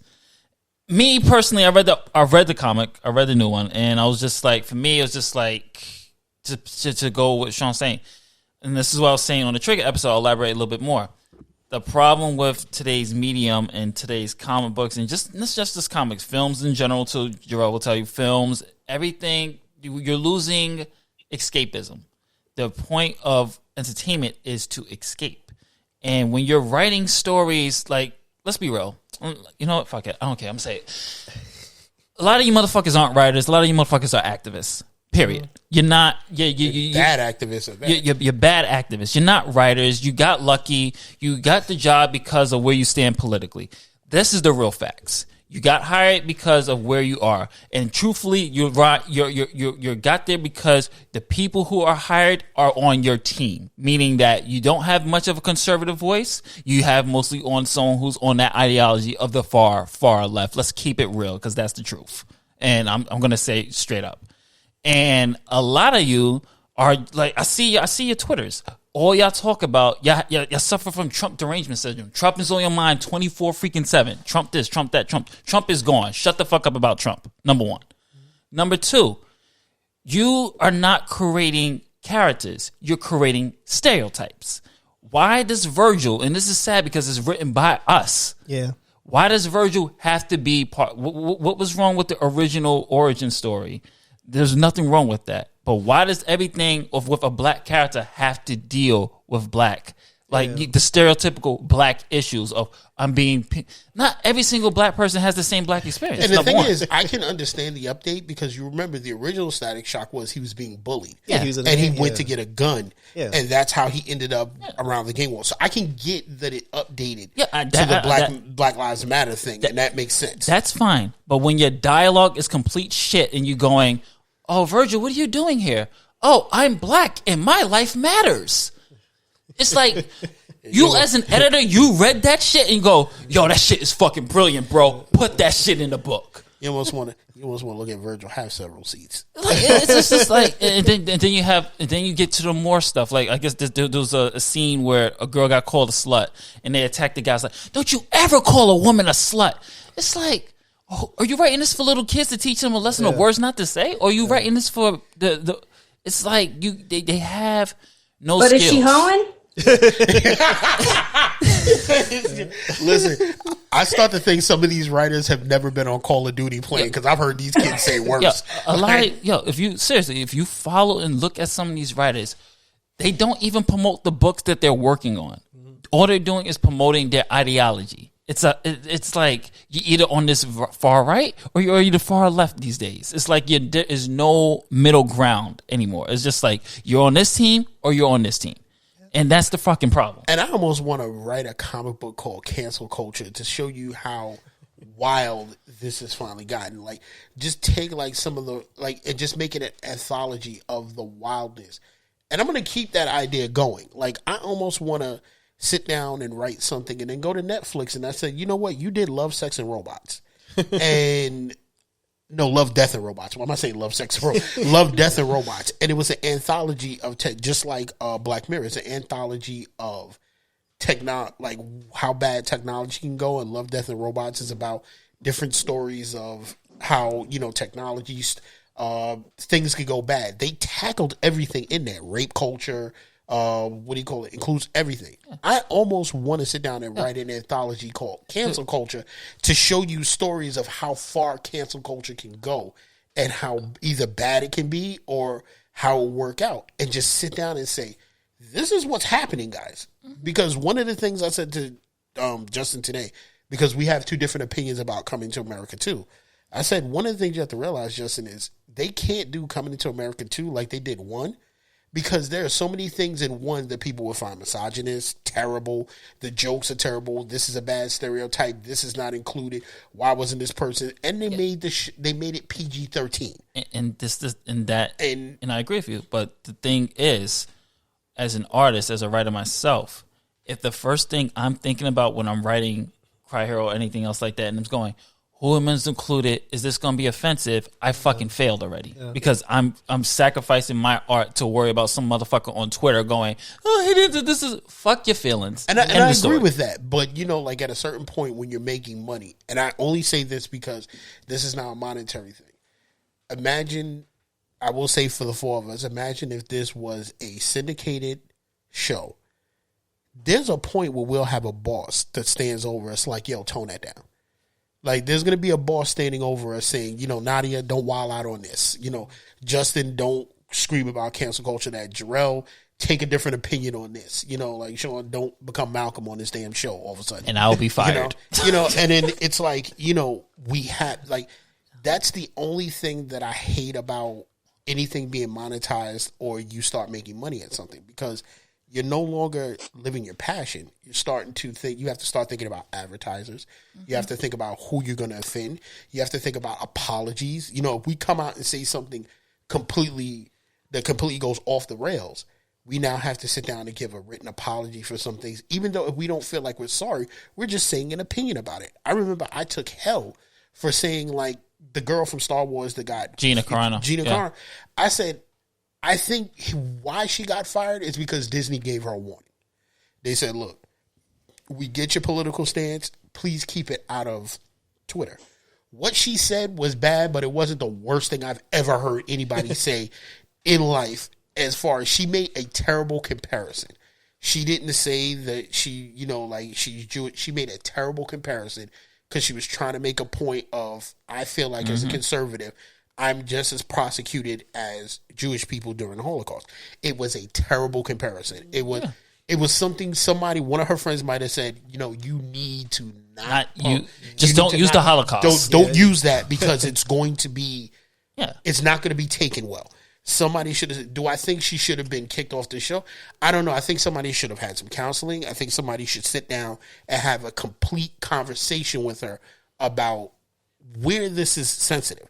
And I also want to say, like, I think one of the things that they should have done is they should have sat down and said, we gave you a warning the first time. We kind of let the first thing you say slide. The beep, bop, boop. You have to tone it down. I know they're pissing you off. I know they're going after you the wrong way. I need you to dial it back because at this point, you're a character. It's costing us money.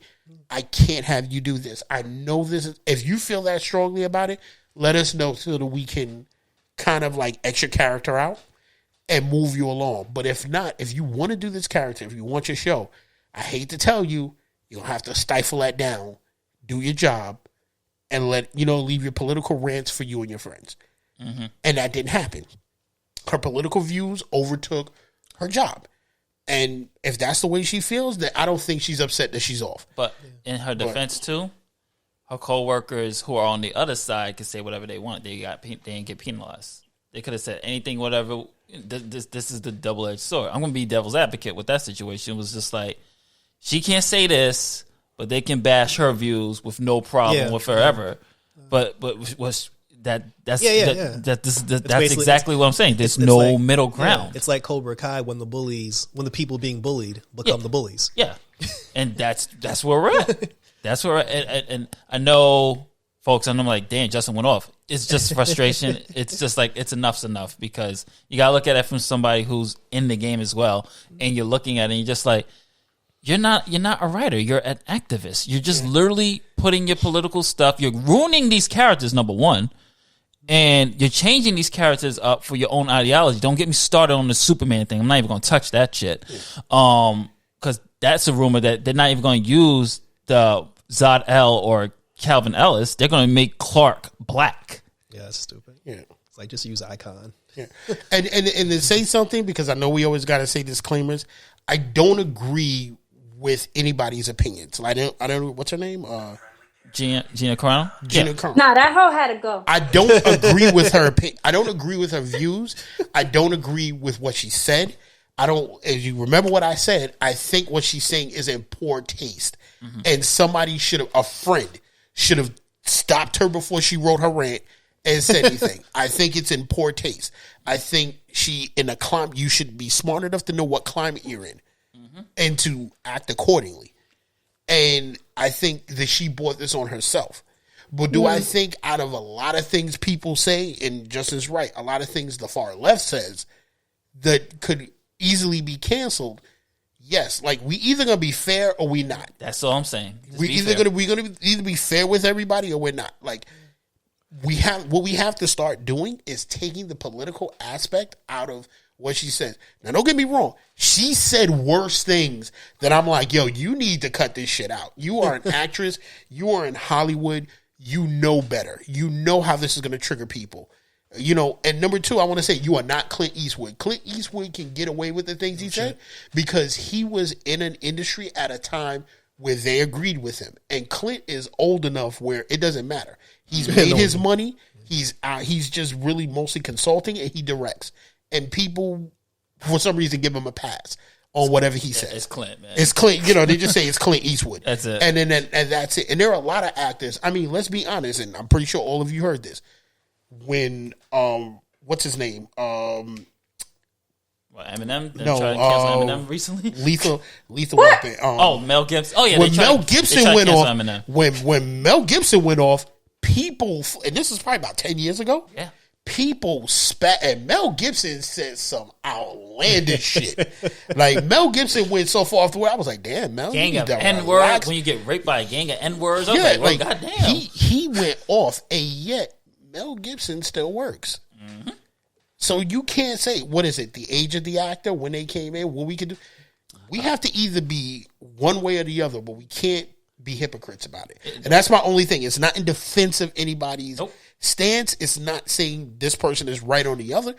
If we're going to be fair, we need to be fair to everybody. And you can't cancel just one side. Yeah. Because the other that's side true. is but that's what I was saying. Like, dominant. Before people canceled Gina, a lot of people were still supporting her. Yeah. So I feel like it has to be, I guess, like you said, like equal, like, but also there's accountability, but it's like you can't not cancel someone because you like them. Yes, exactly. You're absolutely right. You can't. And I mean, just because you said what? Yeah, they tried to cancel Eminem like 2 days ago for the Marshall. He's my favorite rapper. What happened? They want to cancel him for the Marshall Mathers.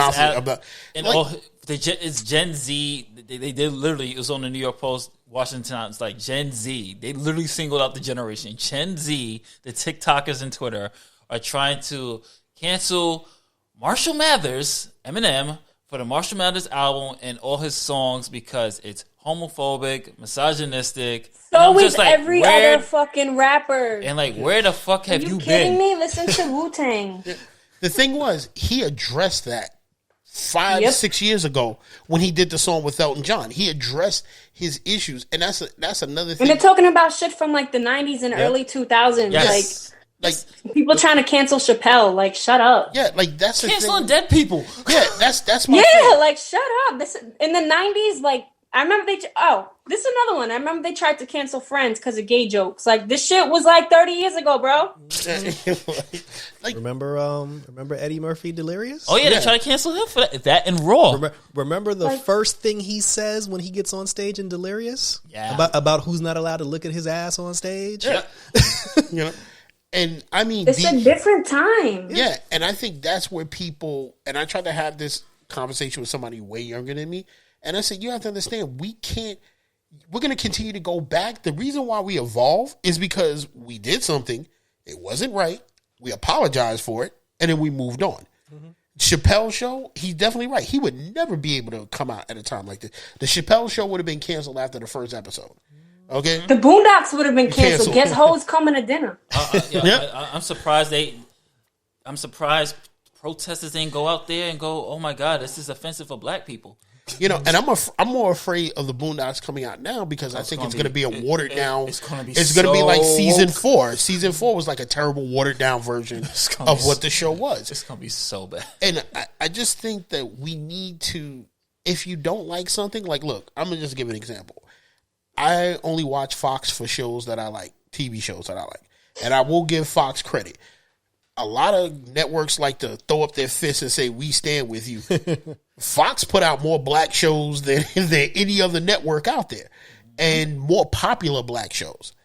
And the thing is, I don't listen to Tucker Carlson. I don't listen to any of their political. I don't even watch Fox News, okay, for what it is. And the key word here is, I don't agree with a lot of things they say, so I don't watch it.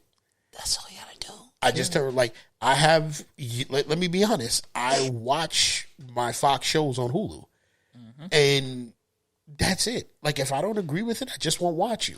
It's the same thing when I have friends. I have friends that were Trump supporters. I have friends that are conservatives. If I don't agree with something they say, I just tell them, hey, look. Has nothing to do with our friendship, but I just don't agree with that. All right, you don't block your friend because they have a different opinion than you. I've seen that happen. It's like how dare you like chocolate ice cream? Like how something as trivial as that. It's like you don't agree with I do agree. So like they block them, unfriend them, and make a whole post is just like how. Justin, shut up. No, fuck it, fuck it.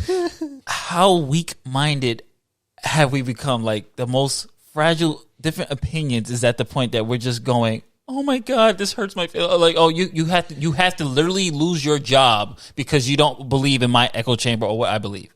Like this is the borderline of this ain't borderline. We are in a point of insanity, and this is both sides. It's just like you don't agree with this, you get canceled. You don't do this. It's just like enough's enough. We gotta. Not saying we gotta revert back to the 90s and glory days of the 90s and 2000s where creative freedom was there. Take me back. I mean, I would love to bring that shit back, but I'm just saying it's at the point now, like where you're at the point where you're just going, not even going to call X-Men X-Men. Like you're going to call them the mutants because you're trying to be, let's keep it real, you're trying to be gender inclusive when the X-Men was already inclusive, like Sean and Nadia already stated. Yeah. It's just stupidity. Like, so now you're just catering to a little small demographic and sacrificing. And this is why you're losing money, by the way. And they probably don't even read comics. Yeah. And let's keep it real. Thank you. They don't even read. They don't support. They move. You know what the quote unquote cancel culture does? They complain about something. They get their way.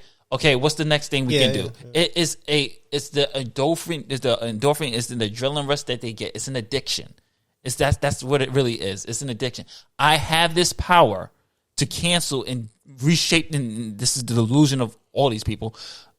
We're reshaping the world, guys. We're changing it, and that's all I gotta say. It's just it's just fair. Like that's why I don't feel like a feminist because like a lot of the shit they do is like I'm gonna get canceled for this, but a lot of the shit they do is bullshit. Like women's rights and like to have like equal pay. That's real shit. But this like free the tit shit, facts. like you putting us back. I'm sorry. Yeah, facts. Like I do agree with if you do the same job as a man and you do it to the same ability, you deserve the same pay I get. It has nothing to do with your gender. It has the fact that you are able to do the same job that I'm doing. Don't tell me like she's not. We have women who fight in the military. You got some women that are more fierce than men in the military. Hell yeah. You know, you're out there. Give them the equality. It hurts me at times when I sit down and I hear the guys do some of the most disgusting things to women in the military. This woman has your back during a war. When you're in a firefight, she's pulling that gun out with you. She's gonna take a bullet with you. So let's stop treating her as if she's just there for your enjoyment and it's cute that she has a gun. These are things that you should be fighting for. The equality, the safety of women in anything that they do. Let's not sit down and say, blah blah blah, this and that, the feminine. Exactly. Like, if you want to fight for women's equality, fight for it the right way. Don't fight for you want women to get equal pay, but if I ask you, hey, listen, I'm about to go move these boxes. Oh, I can't move these because my no. If you're gonna do that, then that's not equal pay. If I got to do that, or I got to call another dude to do it, and you're able to do it with me, whatever. I think it pisses women off who I go to the gym with, and some of these chicks in here can lift. I don't mean to call y'all chicks. Some of these ladies in there can lift just as much as a man can, and I dare you to look at them and be like, yo. You know what I'm saying? You can't lift that. And homegirl fucking sits down and squats like 850 pounds like it's nothing. You know what I'm saying? You're like, God damn, I can only do 20. It's like, I'm sorry. Like, yo, don't tell anybody that. Like, just let them. We want equality. Equality should just be shown, and it shouldn't be, and it should be fought for. And once you win, we don't move on to do anything else. We take our victory and we learn from it, and we teach, and we continue on from there to be better people. Not, here's the next thing. Well, I remember I look back in the Goonies, they treated the girl, they bullied the girl in there. We got to cancel the Goonies. Like people are mad annoying.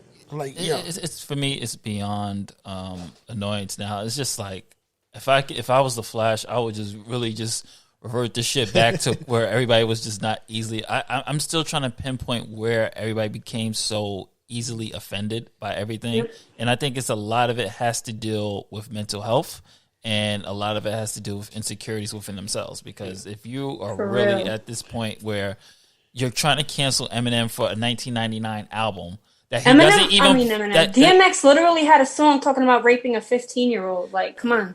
Yeah, and it's just like, they don't even perform most of these songs anymore, number one. And it's just like, it like everybody keeps saying, it was okay for the time. And it's just like, you have to, if that's just something that's going to offend you, it's simple. Like what we used to do in the 90s, folks. And this is the last thing I want to say. You don't buy it. Simple as that. You don't support it. You don't try to cancel it because you're just, if I don't enjoy it, because it becomes to the point where you have this egotistical mindset. If I don't enjoy it, no one else can enjoy it. You shouldn't be enjoying it. You have this moral superiority around you where you think you're higher, and then when you open up the closet, because a lot of you male feminists, we'll get to that later. Yeah, Cool G, I stomped her in the face and punched her in the rib cage. Like, come on. Like, I mean, that shit ain't cool, but you know what I mean? Like, this shit was how long ago? Like, exactly. Like, not for nothing, we lost the battle when we stopped whooping our kids' asses. No, that ass. That's facts. That's fucking facts. We lost the battle. Some kids need an ass whooping. We lost the battle when your kid can go to school because you yelled at them, and they can say, "My mom yelled at me, and my feelings got hurt. And here comes CPS. Like, why did you talk to him that way? Because that little shit over there was fucking writing on the wall, and I told her to cut it out. You gonna paint my wall?" My mom had the best saying. She was like, "Call whoever you want. I'm gonna beat their ass and send you with them." Because it used to be BCW back in the days, right? Yeah. So I mean, now it's the CPS coming knocking at your door, like, "Oh man." That's why you see these kids on the train. Mom, fuck you. Yeah. White kids was doing that from jump though. Son, you go shopping and you see like these like white kids like hopping all over furniture. That shit is not. Yep. That's not happening. Like sit your ass down. Like the other kids got hip to that. like black, Spanish, and Asian kids, they just started doing that. I wish a family member would in my family. Forget that. Badass kids. Yeah, white kids been Learn acting up in public. I remember watching a black mom super kick a kid because she told him put that candy back, and he was like, "Yo, you never let me have anything." He was like, "You are doing the most," and I just turned around. When I turned around, I just saw the foot come up, and I heard the. I just saw the kid. I was like, "Damn!" I was like, "We used to get hit back then if they thought we thought about doing something." Exactly. Yeah. Like I ain't do nothing, but you're thinking about it. I think every kid in the 90s, no matter what your culture is, we all had that. You were all a fear of the look that your parents Yep. He said the 90s. Shit, 90s, 80s. 80s, 90s. I'm saying because I'm a 90s. I'm an 80s baby. 90 grew up in the 90s. Like so. Same. In the 80s, I wish I got the look. Hell, my mom hung the instrument of my beating on my door. Like I used to come in, I'd be like, "Why is that there?" Because I want to remind you. So, and I couldn't even close my door. Even if I did close my door, she would move the belt to the other side of the knob. Like you gonna know what that means when you're in there. The way these kids talk to their parents these days is ridiculous. You're like, shut the F up, mom. I'm like, yo, how you let? What? I can tell you from experience before we go to the next topic. I can tell you because I used to work in schools, and these kids, because I worked in a nurse's office, so I had to call the parents. These kids, they won't be even sick. They be faking and be like, yo, you gotta come pick me up. I remember, I will never forget this little girl. She was just like, I need you to come pick me up, and I also need you to go pick me up a slice of pizza on the way. Mom comes to the school with a slice of pizza and picks the kid up because she got a stomach ache. You got a stomach ache, but you still eating. My mom would have walked in and be like, "You got a stomach ache?" She'd have punched me dead in my stomach and be like, does that feel worse?" Like my mom would have hung up the phone on the school. Like, about to stop bothering me while I'm at work. I mean, it's more of the story, folks. I mean, we derail from our topics, but can I say three things? Oh no, yeah, my bad. You didn't even get to say what you had to say. Yeah, because the whole conversation made me think of three things. One, I don't know if you guys know about this, but in the Flash where they canceled the actor that played Ralph, that played Elongated Man, and wait, wasn't he sending D pics though? Was he said something racist, or was he sending dick pics? I forgot what he did. No, what it was for him, they found tweets of his where he was making like racist and like sexual like rape jokes and things like that. And dark humor at times. Yeah, and when I first heard that, I was like, wow, like he was saying some weird like wild like racist shit. I was like, well, I understand why he got fired because I don't know if you watched The Flash recently, but the only white person on The Flash is Barry Allen. Yes. Like they got Spanish female heroes and villains. They got Spanish male villains. The whole West family is black. They got black kid. Like Barry Allen's the only white person on the show until Caitlyn comes back. Yeah, until Caitlyn comes back. But Wells. Well, yeah. so they is he still there? Stop watching. Nah. So like I said, I get that. Even the showrunner, like the director and the showrunner, he's black. You know, like the writer of the Flash. So I get that. But then they said the tweets that they found was from like 10 years ago when he first started acting. And then I kind of, because when I heard the thing, like I was just like, yeah, get rid of him, fuck him. But then when they said this was like 10 years ago, I was like, well, shit, he's probably not even the same person now that he was back. So then I kind of felt bad for him. Yeah. I was like, maybe you could have suspended him for a little bit or something. But it's just like ruined his career for something that he did over a decade ago. They don't allow people to grow. And you know, yeah, and then the thing about it is, it's just like he's been on this show for 3 seasons now with all these minority people. Mm-hmm. Clearly, no one had a problem with him. Really, no one had a problem with him as a human being and as a person. You know, was he saying it like racist, like in like a derogatory way, or like it was making like regular jokes? Yeah, it was more like it's Saturday night. He's drinking with his friends and he's just tweeting and making jokes. Like it wasn't like this is how he really feels as a person. Like he was just being a knucklehead. And this is the thing, like you fire Ralph, but then James Gunn got rehired, and the shit that he was saying was just like some real. James Gunn got rehired because he got hired by Warner Brothers to do Suicide Squad. Yeah, and then all of a sudden they forgave Marvel and Disney forgave all of his previous. Yeah, and I think one of the things is the same thing with James Gunn. He said something when he look. I'm gonna be honest with you. Twitter and a lot of the internet stuff was even when it was out, I wasn't into getting into it because I was still like interacting with people.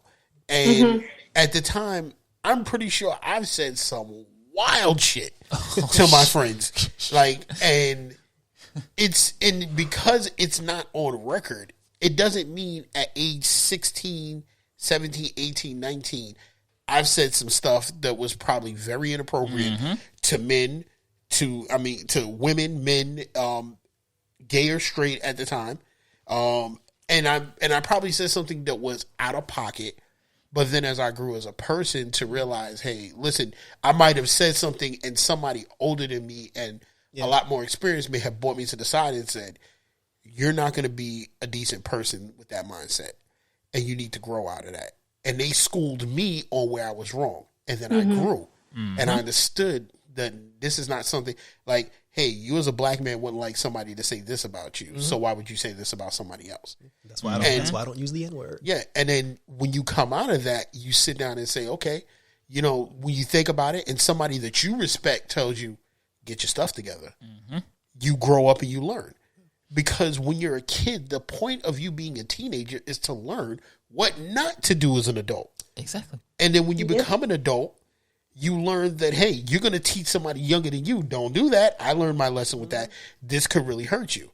But if you find something that I said 20 years ago and you crucify me for it, do you not know the person I am now? Of course. It's like the prison system. It's like whatever happened to paying your debt to society. Like rehabilitation. Oh yeah, this happened with Mark Wahlberg because didn't he like 30 years ago he beat somebody, but like he's a different Asian, person now. Yeah, it was like an Asian person or something like that, and he used to use the N-word and everything else like that. And then I forgot what movie it was. They was trying to cancel him for that. Yeah. They always bring it up. They bring it up every time he comes out with a new movie. Right? It's the but I'm thing. also like, it's like we said, like it's also upbringing. It's different times. Like remember in one of the podcasts I mentioned the Teletubbies. Like back in the day, we used to be like, "Yo, that's mad gay." Yeah. Like even Riley said that shit all the time. Like it was just like it was a saying.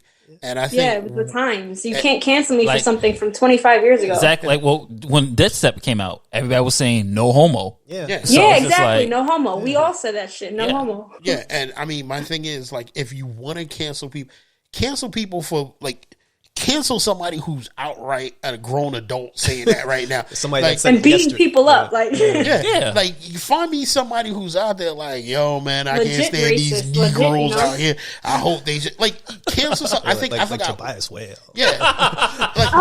Did we talk about this before? What's his name? The comedian. He got into it with paparazzi, and like the guy just happened to be gay, and he was like, "Get out of my face." But it's like those are fighting words. He wasn't trying to be homophobic. Get out of my face is homophobic. No, he probably said, "Get out of my face, you f." Oh, you know? okay. Yeah. Okay. Oh my God. What's his name? I can't think right now. I was going to say, damn, I got to change the segment. Get out. But take your pick of anybody who's got. First of all, if you've ever gotten into a real straight up argument and fight with somebody, the words that fly out of your mouth are definitely. Jonah Hill. It was Jonah Hill. Yeah. Are definitely not the most PC thing. I'm telling you now, I've gotten in a fight. I've gone to clubs and gotten into fights in the street, and I've gotten into a fight with every ethnicity you can think of. And you know the words that came out of both our mouths when we were sitting there. And it's like, the thing is, you sit down, when you look back at it, I'm pretty sure the person I got into an argument with as an adult, and that person probably has kids and a family. Yeah. If we met, we'd probably be like, damn, man, we was some real dumbasses back then. Like, you guys probably be friends now. Yeah, we'd probably be like, yo, man, I'm sorry, man. No disrespect. I didn't mean to call you that. It's like, just to piggyback off that, it's like, before Jarrell finishes his stuff, it's like the video games now, like they try to cancel the speech when online play, but it's just like, you know that you could press the mute button, right? Yeah. Like. Well, in the defense of that, though, there are some real sick like incels on that shit. At the same time, a lot of people at the same time. For me, it's just like, I guess as a gamer, I'm used to that shit, and when ONG first started, I got death threats because I kid you not, we got death threats because because my dumb ass was making fun. I mean, you can look back at the history of ONG. Like, I was fucking at some points I was trolling. Like, I was making fun of this dude who was. Like, it was on the news, he married his Nintendo DS. And it was just me doing an article of exposing the dark side of otaku culture. And everybody's just like, you're being insensitive. You don't know what his life is like. I'm like, dude is in love with... Dude married a fucking game. He died. He's in love with this video game character. He literally had a jet wedding. I'm sorry. This shit's comedy gold. I'm making fun of this shit. So, you get the death threats. Oh, you're just the N-word, this. And it's just like... At the same time, yes. Is it online cyberbullying? Yes, I get it. I mean, yes, bullying is bad.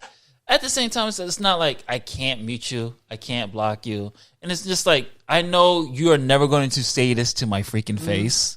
You're never going to call me the N-word to my face. You feel big because you're behind a computer, which can be traced and hacked, by the way. So, you might want to watch what you type in because people know how to track IP addresses. Not saying I do. Just saying that... It's a skill people can learn. So, that being said, it's just like, you can't say, oh, you can't say this on Call of Duty. Oh, he told me to go back into the kitchen because I missed a shot. It's just like, as a competitor, if I'm facing you, I'm going to say whatever I need to say to get into your head so I can get that W. You ever played competitive sports? I mean, how many times you play Street Fighter? Like playing basketball. I remember when people tried to cancel me for telling Robert Pattinson to man up. Yeah. I'm like, I don't find that offensive, but whatever. But like, say if I'm playing ball, I'm gonna be like, man up. Like, you talk shit, like. But you want to say something before Jarrell finishes? No. I was gonna say. Jarrell finished. I was like, because stuff like this actually sets everybody off, right? To go in hard on it. But this is gonna be triggered too. Because I'm a girl, I'm gonna still talk shit too. This is gonna be triggered too at this point. But go ahead. Man, like when I play basketball, I don't have. If you're a woman who gets on the basketball court, to me, you are a basketball player because. I did this before. Sean was with me at the gym where like there was a girl on the court. She went for a jump shot and I came out of nowhere and I smacked that shit across the moon. Now, everybody in the gym started like booing me. So when I did it, it's either I don't stop her and I let her shoot. She's now offended because I'm not treating her like a competitor. And, she makes the shot in my face and then you laugh at me and like, oh, a girl jade you in the face. Or I throw it across the street and I'm still, either way, I'm the bad guy. So there's no win in there. So I might as well just win the game and send it to the moon. But the second thing, because we were talking about people that cancel people is for like old stuff. The second situation that I saw was it actually happened when Supergirl first started back when it was on CBS, because there was a group of people that were just like, yay, we finally we're getting a female superhero on TV, Supergirl. And then in the first episode, she was fighting some dude and the dude like punched her in the face. And then the next day, it was just like, oh, this is like aggressive towards women. I remember that. Yeah. I remember that. They were just like, oh, it's Supergirl.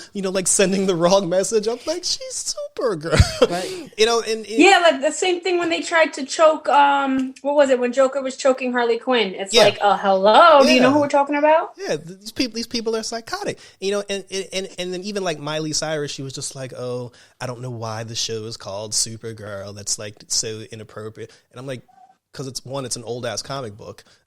And two, and what do you care? Yeah, that was another thing. It's like, what do you care? And it got to the point where if you watch the pilot episode of Supergirl, there's a scene where Cat Grant names her and calls her Supergirl in the newspaper.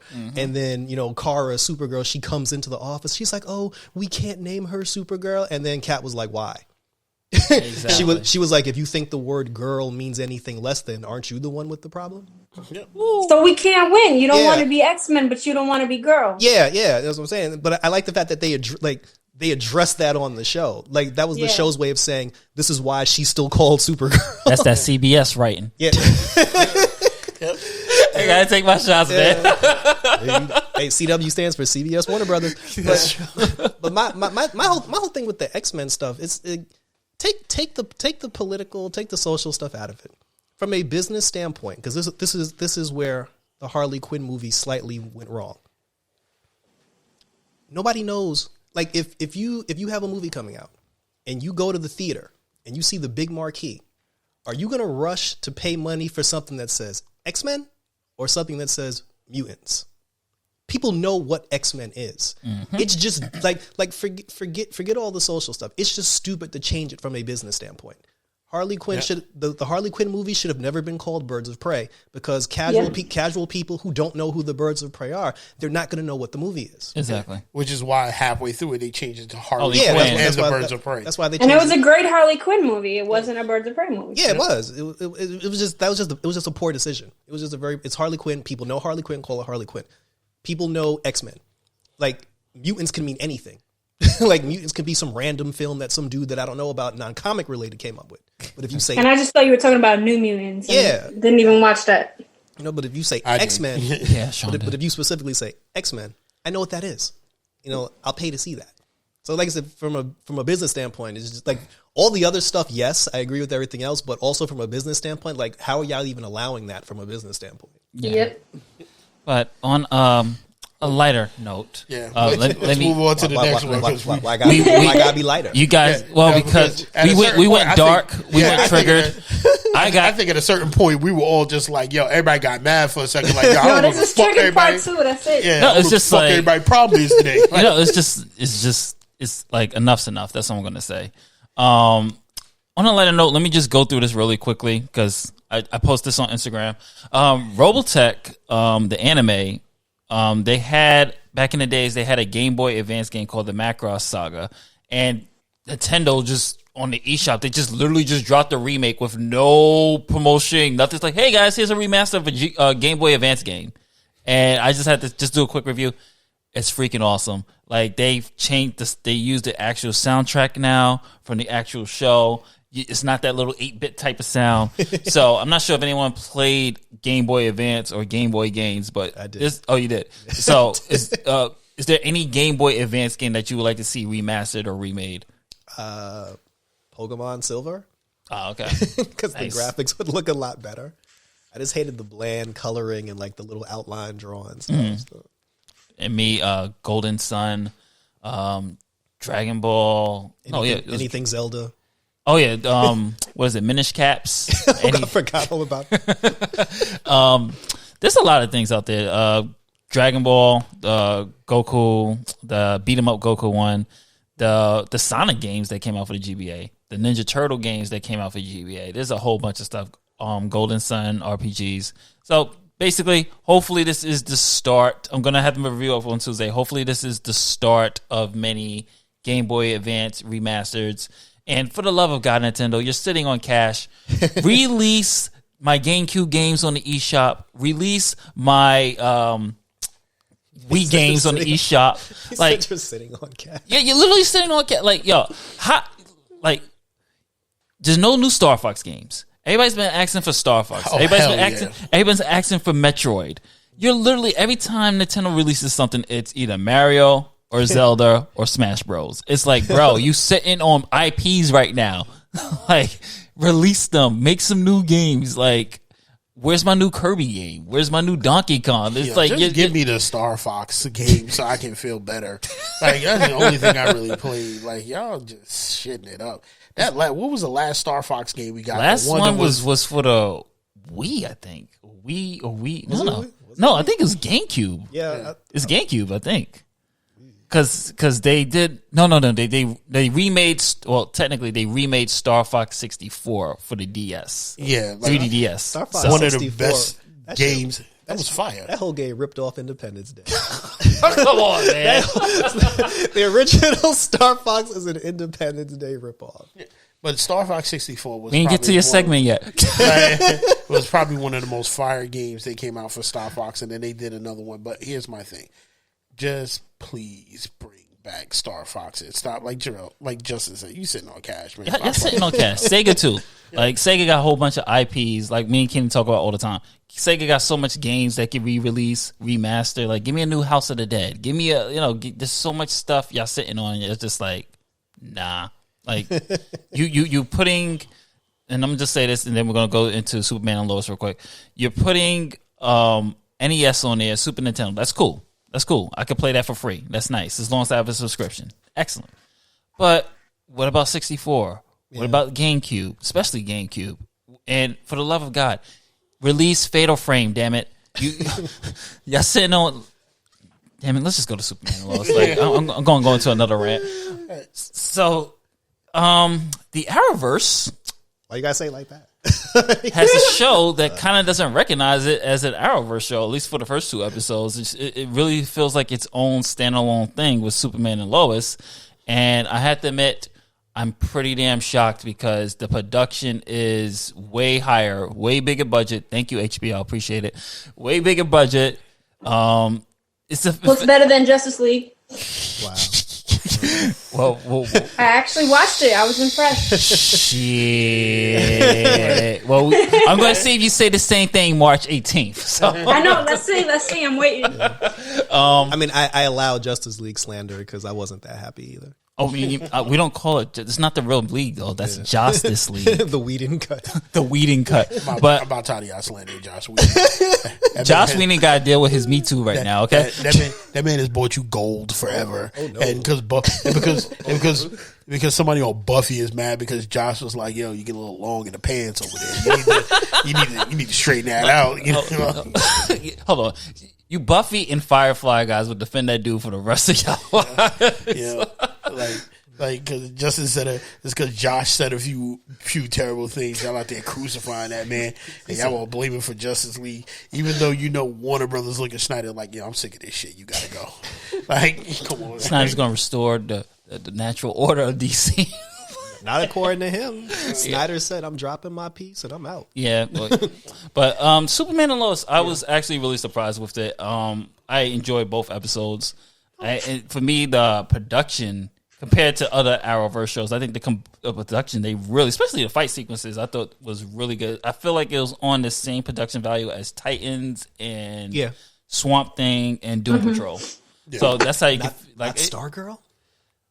Stargirl had good CGI too as well. Yeah, so but one thing I really did like is that the reason why I said it's a CW show that doesn't feel like a CW show is because one, so far, because we only 2 episodes in, and I'm gonna say this for the Arrowverse episode, but there's no Team Superman right now. It's just Superman dealing with Superman stuff. He's the problem solver. He's the one that has to deal with these things right now. It's refreshing so far. Like I said, so far, it's refreshing to see. Yes, Lois helps, but it is refreshing to see. Her name is in the title. She needs to do more than help. I mean, and I do like the relationship of seeing Superman as a dad. I like. Yeah. I'm not a big fan of him having 2 sons. I would have realistically would have just kept John and not Jordan, because Jordan a little emo kid that's just like really annoying to me. But overall, I'm really happy with it so far. I hope they keep the same momentum. Hope they keep the same budget, because you know how it is. The first season they put all that money in, and then the second season you're like, well, not Arrow though, but not Arrow and Flash, but like you would say that the budget for Legends of Tomorrow dropped from season 1 to season 2. And you're like, oh, I guess they took money away. That's why they get less episodes. Yeah. It was just so, but overall, I was very happy with it. Very pleasantly surprised. I do like the twist of Lex Luthor. And what really reminded me of was Captain Luthor. Oh yeah, Captain Luthor. Well, I was really hoping it was just like somehow they would incorporate the Krypton show into this somehow. That's all I was hoping. Then when he took his mask off, I was like, "Oh, damn, it's not the dude from Krypton." So I was like, You mean you're not waiting for the cameo of Jimmy Olsen to come in and talk about ashtray, bitch? You're not waiting for that? Yeah, I'm hoping. So we'll see. You mean Luke Cage Olsen? Yeah, Luke Cage. But overall, I thought it was pretty good. I thought Lois really stepped it up too. I think they wrote her better than her appearance in Crisis and other iterations. So yeah, overall, good job, CW. I'm back. He said I'm back. I mean, the Flash we got to talk about later, but I mean, there's a lot of problems. I can't take Chester, bro. I'm sorry. You don't like Chester? I don't like Chester, bro. Oh no, I can't. You don't like Chester P? I don't like Chester P, bro. Sorry. Oh gosh, I don't like that character. Yeah, we definitely got to do an Arrowverse. Yeah. Are you watching Black Lightning? Yeah, I'm watching a little bit of it, but I'm not like Tobias Whale is back. Oh, then I gotta tune in and see what outlandish shit he's saying. This is all I'm gonna say. This is all only line I'm gonna give you from Black Lightning. There was a scene where Black Lightning ran up on Tobias Whale in a restaurant, and then Tobias was like, "Have a seat," and he was like, "Nah." And then Tobias said, "If you don't sit your black ass down," that's what he said. This is what he's actually. Let me rephrase that. Mind you, this is a CW show. He said, "If you don't sit your black monkey ass down, I'll tell the whole world that your family is really the chocolate covered Incredibles." Look at Sean. It's brilliant. Look at Sean's face. Yo, how's the show that? Oh wait, they are. Yo, he said. I swear, I'd have rolled right down to the CW head offices, walked right up to the executives, and slapped the shit out of them. Like, if you do not keep Black Lightning on for another season, I'm going to really burn this bitch down. Like, he called them the chocolate covered Incredibles. I need that Uncle Ruckus and Tobias crossover, yo. Holy shit. I'm just like, how are you not watching Black Lightning? I almost would have said I'm not watching Black Lightning anymore because they ain't killed nobody mama this week. But that right there, that was gold. Like, The chocolate. Incredible. That's why on my review, I made Tobias Whale the thumbnail. That's explains. It's like it's a picture of him holding up like a glass. Yo, that's so savage. Like, someone wrote that, and someone approved that. I now have to go back and just watch every episode of this season. Yo, I need a list of every apparent episode that he's in. I'm just watching them just to see what he's Black Lightning is worth it just for Tobias Whale lines. Oh god. Well, Nadia, you are not like huge on the Arrowverse, but you did take the time to watch Superman and Lois. What were your thoughts? Well, yeah, that's what I was saying. Like, I cold turkey gave up CW. Like, I used to be a huge Arrow fan, Flash fan. I watched a little bit of Black Lightning. But yeah, I fell off CW maybe a couple years ago. And then I keep hearing Superman was good. And you said it was like HBO quality. And I was like, all right, I'm going to check it. And I actually really enjoyed it. I tried to make myself sit down and watch it, and I liked what they did. I liked that they made them older and have the sons. Oh, did you peep? Lana was Sloane from Entourage. Yeah. I was like, oh crap, I haven't seen her in a minute. Yeah. But the cast so far I like. I actually really like Lois. Yeah. Yeah, I'm liking it so far, so I might actually keep watching. I'm just keeping my fingers crossed before we pass to Jarrell. I'm just hoping, like I said, they don't do Team Superman. Like his son, like, don't. His sons will help, Lois will help, and they're like, Clark, we need you to go here. Okay, I'm gonna solve this problem for you, and just don't do it. Just let the hero be the hero, please. Like we're Team Flash. Yes, please. We are the Flash. But Jarrell, go ahead, man. No, I did enjoy it. It was like, even from the trailer, I was just like, this looks like Man of Steel. Yeah. Like it looks exactly like Man of Steel.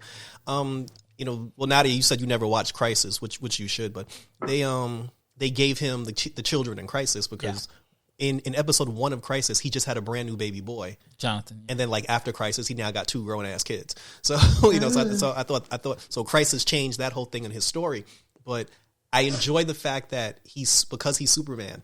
He's the greatest hero of all time, and everybody loves him, and he does nothing wrong. I like the fact that he's the greatest superhero, but the worst dad. Yep. Like his parenting skills like really suck. One thing that kind of bothered me was I didn't like the fact that they didn't mention like other people because actually his emo son did piss me off. Because in the first half of the episode, he was all like, like in the corner, like rocking back and forth, like acting all like weird and shy and goofy. Okay, fine, we get it. You got emotional problems, that's perfectly fine. As soon as they found out he was Superman, now his son got all up in his face and he was just like, oh, you lied to me, you ate my dad. And I'm like, whoa. Like you just puffed your chest out and you was just like, it was like a character switch out of nowhere. Like that was a little off, but I don't believe that the other kid doesn't have power. Yeah, because that's probably gonna come later. Yeah, because he is Jonathan. So I mean, and not only that, but when they showed the montage of them growing up as kids, there was a scene where Jonathan, as a baby, took a football and threw it and snapped a rope in half by throwing a football as a kid. Exactly. Don't tell me this kid ain't got no powers. I like the episode 2. Did you see episode 2, Nadia? Yep. Okay. I like the episode 2 reveal with Captain Luthor being he's from an Earth where Superman actually became the villain. Yeah. So to him, he's justified in what he's doing because he's just like, yo, this dude turned on my Earth. So and again, that's also a Crisis thing because now that all the Earths merged, because that's what happened after Crisis.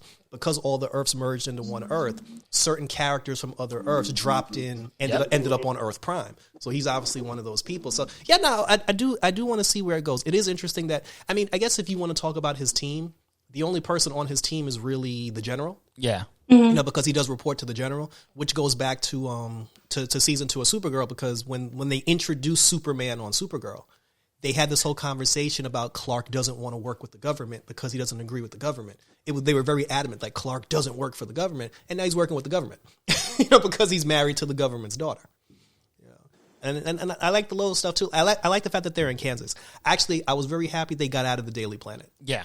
Like I actually, when she walked into the Daily Planet, and I was like, good, because the Daily Planet wouldn't have worked. No. I like that she has her own newspaper now in the town of Smallville. Yeah. Which makes sense because, you know, Lois is a postal star. You would think at some point she would run her own paper. Yeah. So yeah, I'm definitely cool. I'm just itching, just like anything else with the Arrowverse. I just want to see some crossovers. Because it was weird that Supergirl wasn't at Mama Ken's wedding. I mean, at Mama Ken's funeral. You know, like, yeah, it's like Kara wasn't at the funeral. And then if you're the boys and you're just like, you just found out your dad is Superman, I'm waiting for somebody to be like, so is Aunt Kara Supergirl? Like, you know, like there has to be like somebody has to tie that in at some point. So, exactly. Like in order for them to cement this, like Supergirl needs to show up at some point, or at least be mentioned. Yeah, because they're treating it like this is like a complete reboot. Like, he's not on Earth Prime. I'm like, yeah, and it's not a reboot. Like, they're still in the Arrowverse. So, all right. So that's our take on Superman and Lois. And I'm going to just say this because I'm so tired of Star Wars. Star Wars new characters are rock. Let that sink in. Well, you know, in the 70s they had a pet rock thing. So, you know, fuck it. he's like not the Rock, but it's apparently it's a species. But this Rock, you know, he doesn't talk, but unless you understand the Rock language, and he's a navigator. This is from the High Republic, by the way, guys. So I'm not even going to go into the whole Star Wars drama that's happening. But just know that the new Star Wars character is a Rock, and he's a navigator. So you know, let's go into our new segment. Which is called, well, you know, Jarrell, just give your take and we'll explain what the news is. Just give your take. Just give your take, you know, and then we will react to what you got to say, and then I'll explain what the segment is. Go ahead. What he really wants to say, talk your bullshit. So talk your bullshit so we can, so Nadia can laugh and I can just look at you like, what the fuck? All right, so Jarrell, you know, hit us. You know, go ahead. Couple of small little things first, and we could probably do an episode about this too. I recently rewatched the 80s Thundercats, and then I rewatched the 2011 Thundercats. The 2011 Thundercats is far superior. Get out of here. Get out, Jarrell. That's the new segment. Get out. No, seriously. Yo, mute his mic. Wow. Like, I can't mute his mic. I just have to sit here with this look on my face like, I like the original Thundercats. I like the fact that Panthro got cool hip black music every time he came on the Yo, what is wrong with you, man? Honestly, the 2011 one, it's a way better show. And they need to bring it back. Yo, who ideas to put this dude on the show? Yo? I think that was you, Sean. That's. I mean, but there are things. Like I said, this could be a segment. Things from the past that got remade that you actually think is better. Because I still think Voltron: Legendary Defenders on Netflix is way better than the original Voltron. Okay, now I even gotta say you gotta get the fuck out on that one.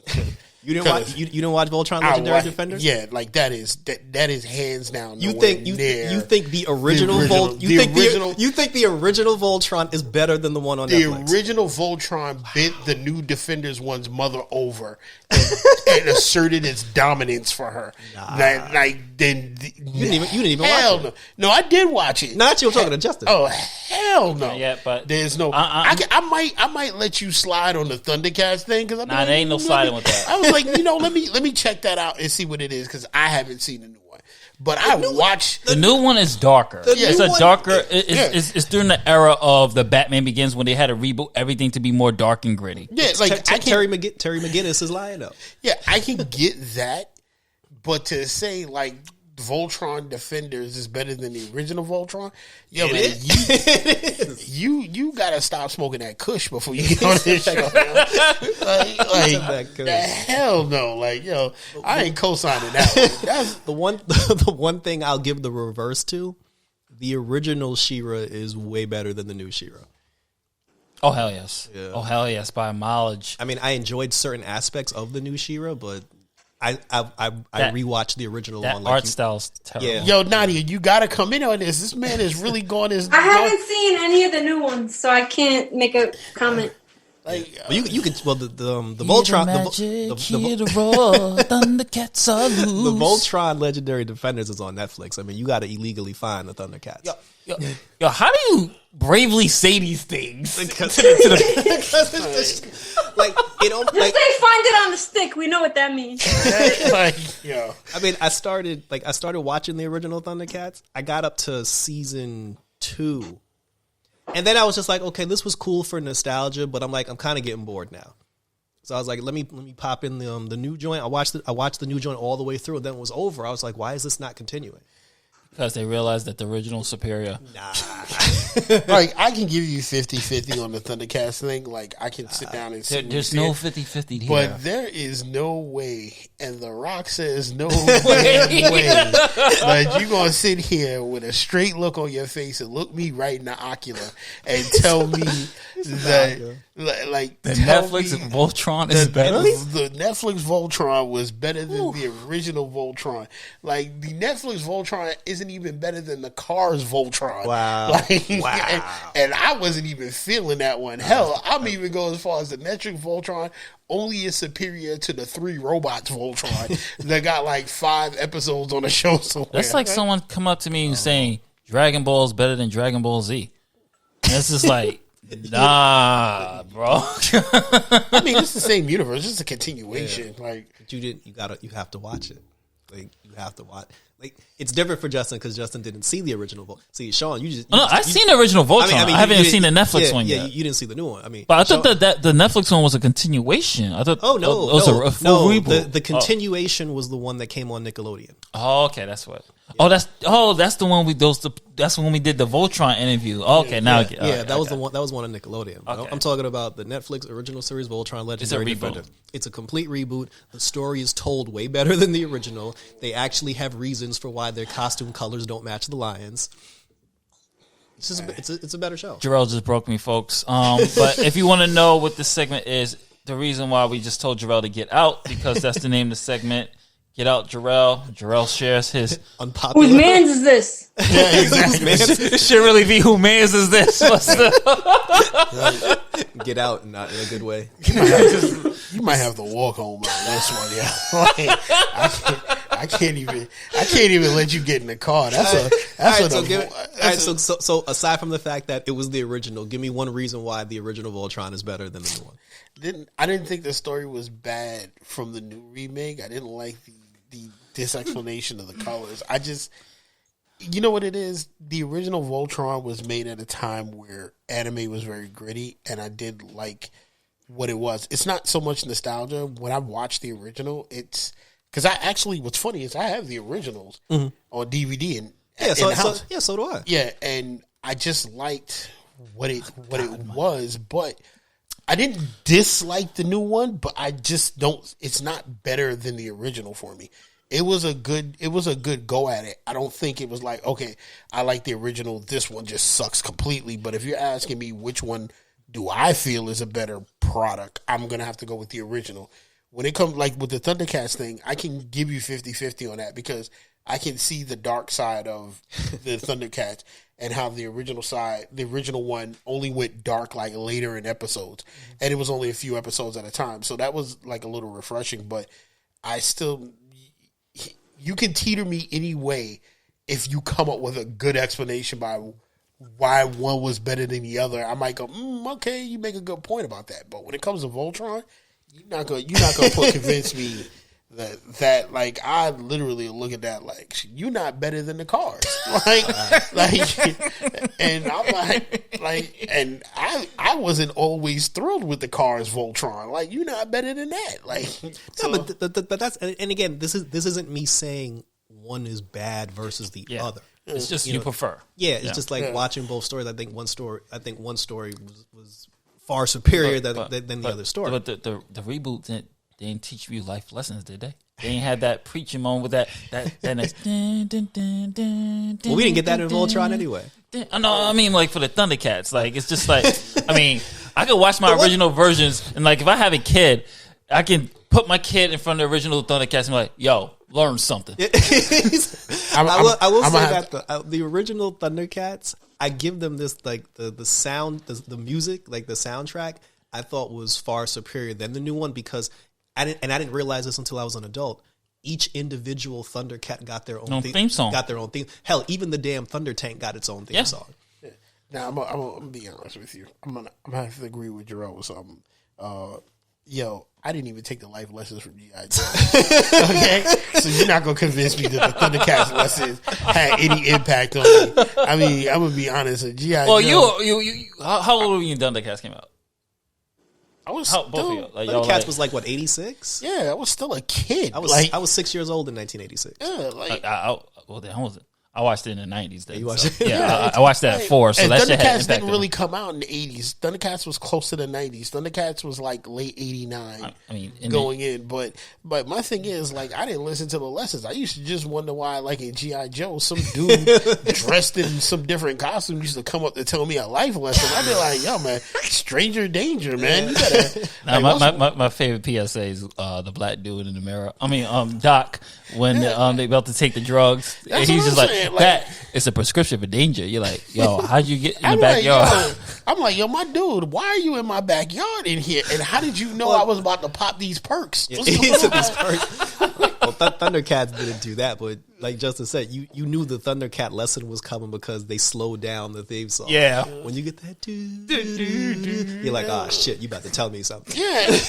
And I can kind of look back and be like, yo, Lionel, like, yo, you live in the woods on a fictional planet. What are you telling me about something that goes, you don't even have cars out here, bro. You still you still use your sword as a weed whacker. Like, so stop coming in here telling me like what I gotta do. And what drugs do you have on your planet? Yeah, right. You know?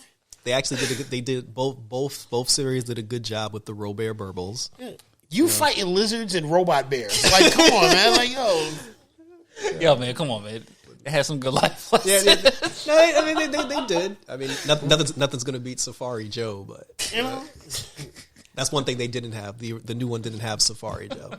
You know, so I just thought the story that they told was a more realistic story than. I mean, like I said, it was a more grounded take, while the original is more fantasy oriented, and of course, that one was definitely the reboot was definitely more for older kids for sure. Definitely with the tone. This one was for like when I was like 5 years old, and I to this day, I mean, I was still upset with my mom that I asked for Christmas. I wanted the sort of omens, and I ain't get it. So you know, sight beyond sight.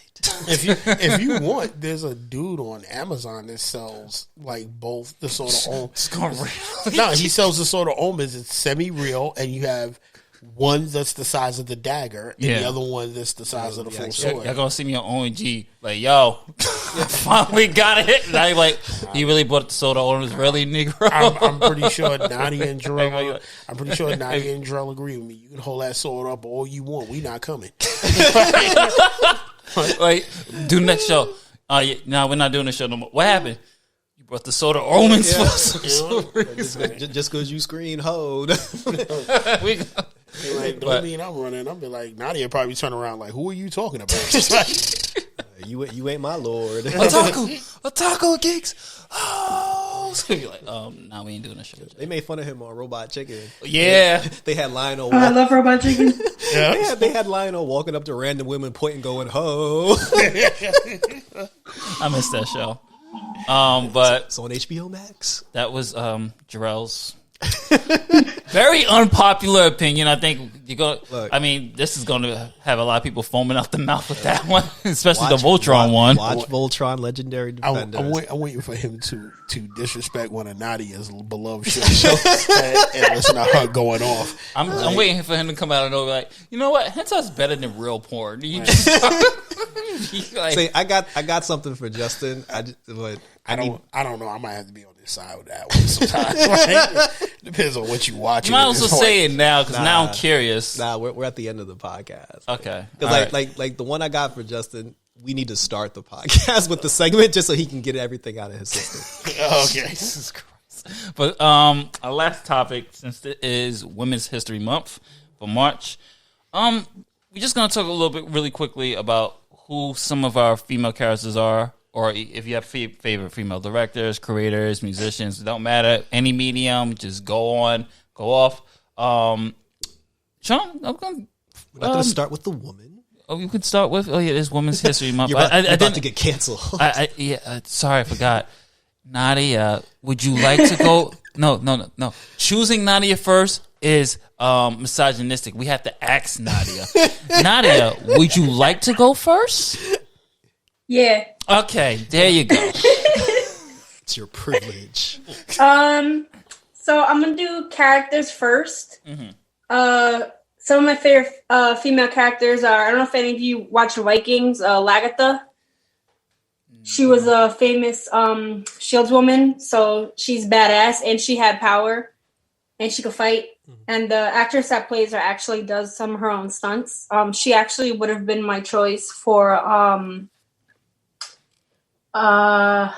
what was it? Black Canary. She would be my choice for Black Canary. But I love her. Do any of you watch Vikings? I haven't, but I can always binge it. I just haven't gotten a chance to. So I love all that like period, like history kind of stuff. But yeah, she's badass. I love her. Also Xena, obviously grew up on Xena. Nice. That's another thing. I feel like there's so many female, like badass female characters. You don't need to change a man to a female character. Female characters exist. Mm-hmm. Celine, Underworld. You know, I'm a huge Underworld fan. I cosplay her a lot. Jill Valentine, because I'm a Resident Evil freak. Elektra, I love Elektra, and obviously Harley Quinn. And then for creators, Joelle Jones, I absolutely love her work on Catwoman. Amanda Connor, Dawn McTeague, Afuya Richardson, Fiona Staples, Jenny Friesen, Ashley Woods. She goes by Ninja Trip. Her work is pretty dope. And Jen Bartel, Babs Tarr. There's a lot of female artists out there that I like. But yeah. Oh, that good or just more? Yeah. Oh, okay. Sure. I'm right out the gate. The first thing that comes to my mind is the Vixen. Like huge fan. Became a huge fan of Vixen both because of Legends of Tomorrow and the actor. I always tell people like go on HBO Max and watch the Vixen anime, which is very phenomenal. I remember they used to have shorts. CW Seed. Yeah, they turned the 6 shorts into a full length movie. Oh, So, yeah, I like Vixen. I want to see more Vixen. Yeah, so go on HBO Max to check that out. Like I said, they give you the first 6 shorts, and then after that, then they go into they turn those 6 shorts into a full blown, like Vixen arc, which is real. And all the actors from the Arrowverse, like they voice their own characters. Like Grant Gustin does the Flash, Stephen Amell does Green Arrow. That's dope. Yeah, so definitely check that out. I've watched it quite a few times. Recently, I watched Lovecraft Country on HBO Max, and I watched Warrior. And the women that are on that show are phenomenal. The Mrs. Smollett, who play Black Canary and Harley Quinn, she's the main female character, and her performance in that is is awesome. Like it's funny because like she's not the main character, but she's the character that you pay the most attention to. Like she's the one that she's the real main character of the story, which is really good. And it's in all the actors in the Warriors. Like in the Warriors series, which is really because it's all we're speaking Asian positivity. Like it's a story about when Asian people first got brought to America, how they were treated, like by the Irish, and the characters that step up, and defend, like their people and their culture. It's really more so the men are front and center, but the women's are the ones who are actually like really running. They really running the game, and I thought that show was done very well. and every female that plays on Black Lightning. Like, it hurts because when they said that they were gonna that the show was ending, I wanted a Thunder and Lightning spinoff. I will watch a Painkiller spinoff, but I wanted a Thunder Lightning spinoff because the two of them together on Black Lightning, like they make the show, like what it is for me. For me, one of my favorite female characters, mostly of all time, would be Storm. Strictly because if you take anything from the 80s and 90s, like she was the character. She was an African goddess. She was, she was a leader. She was a fashion icon on with the X-Men. And I used to love like reading the comic books, and I think she had one of the greatest arcs with Gambit that they've had in X-Men history. I really enjoyed that. I will say, anybody who's ever watched Black Sails that was on Showtime, they had some of the bunch of really strong female characters, including one of the female pirates who was just, this chick would put dudes to shame, and I forgot the character's name. She would really put a lot of guys to shame. Like, she was just as ruthless and as skilled at fighting as any one of the characters, any one of her male counterparts on that show. And I would say her. I also would go into, shockingly enough, the three characters from The Boys: Queen Maeve, Starlight, and what's the Asian girl? Is it Yoko? Woman. Yeah. Star? What do you call it? Starlight. Oh yeah, her name is Woman on the show, but I felt they actually called her by her name. And I think that last episode where they fought Stormfront was probably one of the most kick-ass episodes. Like, there was a point where I was like, yo, beat that bitch ass, boy. Like, yo, y'all go in there and do your thing. Like, but, there's a lot of female characters out there that I can think of. I'm going to say, like, if you want to go as far as Black History Month, the young lady that spoke at the inauguration. The one who did the poem. Oh, real people? Yeah. Yeah. I think she did such a phenomenal job, and I think she needs to be recognized as a woman out there who's putting something in the forefront. We've had a void from missing from us now when Maya Angelou passed away. Yeah, and I think that young lady can fill it. Definitely, coming in, and I think that she did a phenomenal job being who she is. I also want to say somebody who I think has taken a lot of shit and doesn't get a lot of credit for who she was, and being who should be an inspiration to a lot of minority women, period. And I want to say Michelle Obama should be raised up there for who she is, because she gave, I'm going to give Kamala Harris her props, but Michelle Obama raised the bar on what class and civility for most women out there. And how you could see her eventual change from when she first took the White House to when she left. This woman became an icon after she left. Yeah. Like, you can definitely tell her glow up was definitely phenomenal when she came out. A lot of people sat down and was like, there was a point where I looked at Obama, like, I was like, yo, Barack, man, you did a good one there. Because I remember there was somebody put up a picture of her and Barack with a side shot, and I was like, yo. I was like, OBZ. Yeah, like, and you want to just say, and that's just my joke. It's not this, but I want to say, like, to give inspiration to women out there on how women hold themselves and how they can be an inspiration to everybody. Barack was already an inspiration to a lot of people, but if you look at things that Michelle did, the way she spoke, the way she influenced people, the way she took a lot of criticism, and she was talked about terribly in her when she was the first lady. And people, and this is the only time you're gonna hear, probably unless something comes up for this, the only time people gave Ivanka so much props for her beauty, but you missed the beauty of Michelle Obama, who didn't have to strip to show you her beauty. Just the way Blanca was a hoe. That's why he married her. You saw how she conducted herself and she raised the children.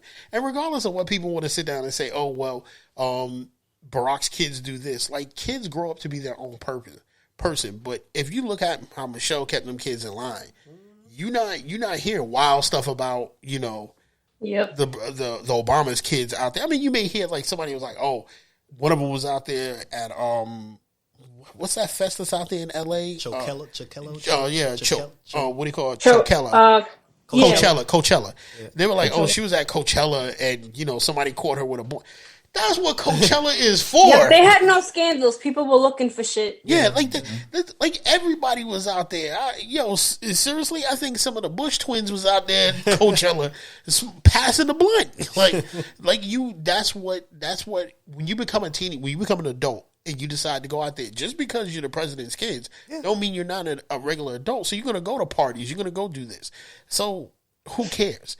But it's how your parents and for the most part, I think most of the presidential families try to raise their kids in the right way. Like, we're in the spotlight, you got to behave. So, those are the women out there that I want to say I want to give props to them for just being an inspiration to a generation, to showing women like, hey, this is how you can be. Mm-hmm. This is what you should be. You know what I'm saying? Real role models. Yeah, I know there's a lot of things like protect our black women.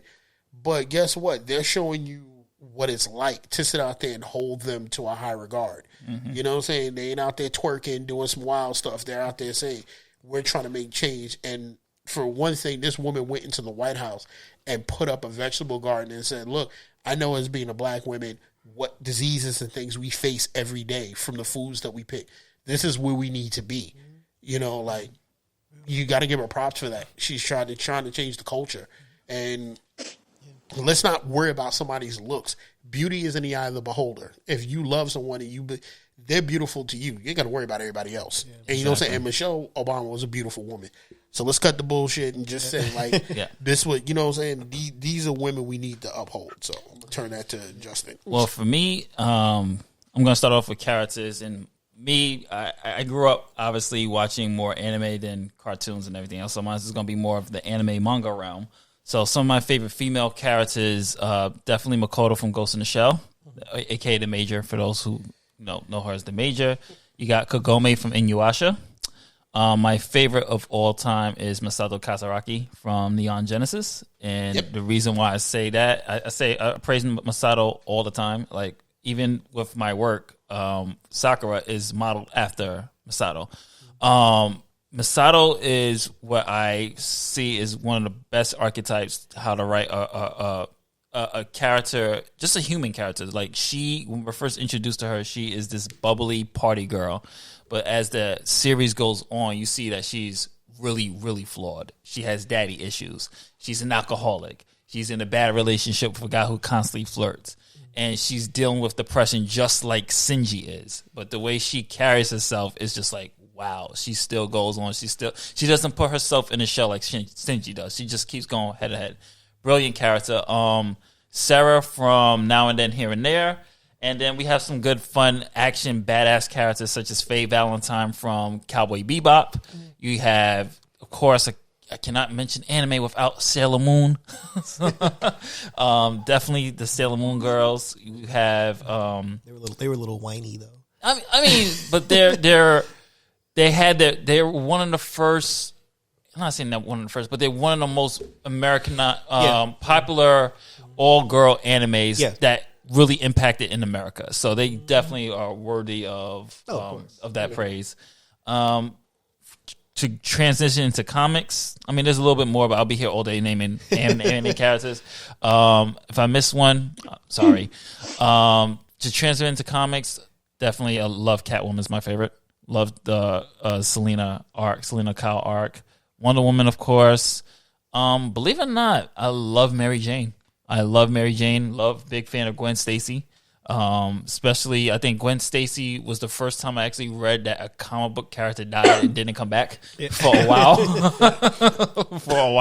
Like, the first time I read that issue, I was like, oh my God, they actually killed he lost his girlfriend. Yeah. Like that impacted me. It's like, oh wow, comic book characters can die. Yeah, real tragedy that wasn't Bruce Wayne or Uncle Ben. Yeah. And just the rice.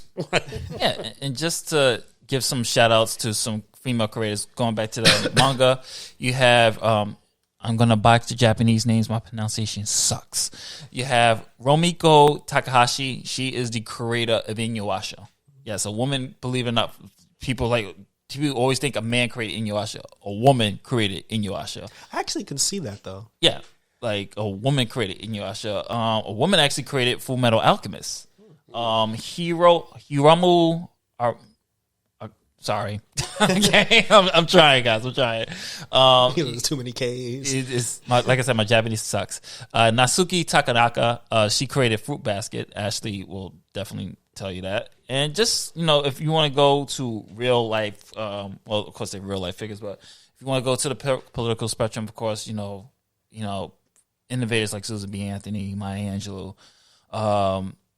Michelle Obama, as Sean was saying, they're so the women from Hidden Figures, of course, them as well. Mae Jemison, the first black woman in space. I mean, there's so much out there. Just wanted to say, ladies, thank you. That's the reason why it's the title of the episode. Thank you, ladies. Keep trailblazing. Keep fighting. Two black women main event in WrestleMania. Mania. You gotta give a shout out to Sasha and Bianca Belair. They about to break barriers with that, and it's just like, just as an artist, just to end it for me, it's like as an artist, and just to circle back on everything we talked about today. An artist wants to create. Yeah. Artists has to have the freedom to do it, and it's time that we get back to that freedom of creation, freedom of expression. And ladies, y'all killing it right now, and continue to do it. Continue to keep breaking molds and doing what you do. Yeah. One thing I can actually say, DC wise, and this is just like it's whether it's Arrowverse TV shows, the HBO Max TV shows, or even the movies, they do a very good job of. There's no such thing as like weak damsel in distress characters in the DC universe. Like if you look at all the female characters, even if they don't have superpowers or fight training, like they're independent, like they're tough, like whether it's Lois Lane, like Iris West, the characters that don't, like Sophie on Batwoman, like she's second in command in the Crows. Like there's no such thing as like weak someone, please save me. like female characters. And I think they've been doing that with most of comic book. Yeah. Both Marvel and DC have been trying to do that with women. Because there's one person I fucking shout out. May from Agents of S.H.I.E.L.D. Yeah, May from Agents of S.H.I.E.L.D. You got to give her a shout out because this woman was a S.H.I.E.L.D. agent. She was a warrior in Mulan. She was Chun-Li. And she was Chun-Li. In a show. Oh, yeah, she was. That's right. Yeah, she did all three of the Disney. Yeah, the Mulan voices. She voiced Mulan, I believe. And so I was like, man, they should have just got her for the remake. Yeah, I mean, we have to give a shout out to her because I think a lot of times we forget about a lot of Asian Americans out there who are trailblazing, and she is one of them who is out there like really tearing it up. And there are a lot of Asian American females out there who are really blazing. Zhang Z. Yeah, blazing. Crunching Tiger, Hidden Dragon. Yeah, like they are busting it out there for women, period. So, like I said, Warrior on HBO Max. Yep. So shout out to all you women out there because to be honest with you, as my mom once said, I wouldn't be here if you weren't. And we noticed. Don't think that we don't pay attention. Yeah, I wouldn't. Listen, I love all of you. You know what I'm saying? All shapes and sizes. Yeah, it's not like before this episode we had to sit down like, damn, I got to come up with some women. Yeah, we noticed off the top of the head. Yeah. So these are. Oh yeah, Virginia King. Oh yes. Yeah. Oh, you know Watchmen. What? She's another favorite, and she voices the Boondocks, my favorite cartoon. So. One Night in Miami, man. Seriously. Yeah, you got to shout out. You got to give her props for everything. Whitney Houston, Patti LaBelle, even though Whitney had a tragic ending, still. When she was classic. When she was able to accomplish Whitney Houston, just the pioneers of the Motown era. Yeah. Wildest thing, Gladys Knight popped up in Coming to America too. Yeah, she did. Like you can't knock out some of these women who trailblazed a lot of stuff out there, and we can even go to the female rappers when you go out there. When you got, before MC Nicki Light. Minaj and all that, you got MC Light, Little Kim, Foxy, Foxy, Queen Latifah, Yep. Salt and Pepper, Moni Love. Mm-hmm. These are women who out there who set the trend. You know, and even people who you don't get props for. Somebody who's a fire lyricist but doesn't get her props because she doesn't fit the criteria of things. Young M.A. is out there. Her lyrics are fire. Stevie Nicks, you know, for the rockers. Stevie Nicks, Joan Jett, Patti Smith. There's a whole bunch, man. Tina Turner. I mean, Lauryn Hill. Lauryn Hill. I mean, the list goes on, man. There's a lot of people we probably have forgotten to sit out of Hikaru. Yeah, so the thing is... I was going to say kudos to Angela Bassett and Catherine Zeta-Jones for discovering the Fountain of Youth. For real. Keeping that shit. But they're not the only ones. Well, this is my last one. Jada Pinkett. Pam Grier. Yeah. But also somebody who discovered the Fountain of Youth, and God rest her soul, Cicely Tyson. Who Cicely Tyson was around forever, and she kept her beauty from the time she was in there on. So, like, I had to say, this one I'm not going to forgive myself if I don't give her a shout out. Ruby D and Earth the Kid. Gotta give her a shout out. Definitely. Eartha. Yeah. So I guess Justin wants to wrap this up. Yeah, that's it, folks. We can keep going. Selena's. Oh, yes, Selena too. Yeah, so ladies, this has been otakusandgeeks.com. Celia Cruz. episode. I mean, Just keep throwing them out. Episode 12. Thank you, ladies. We out.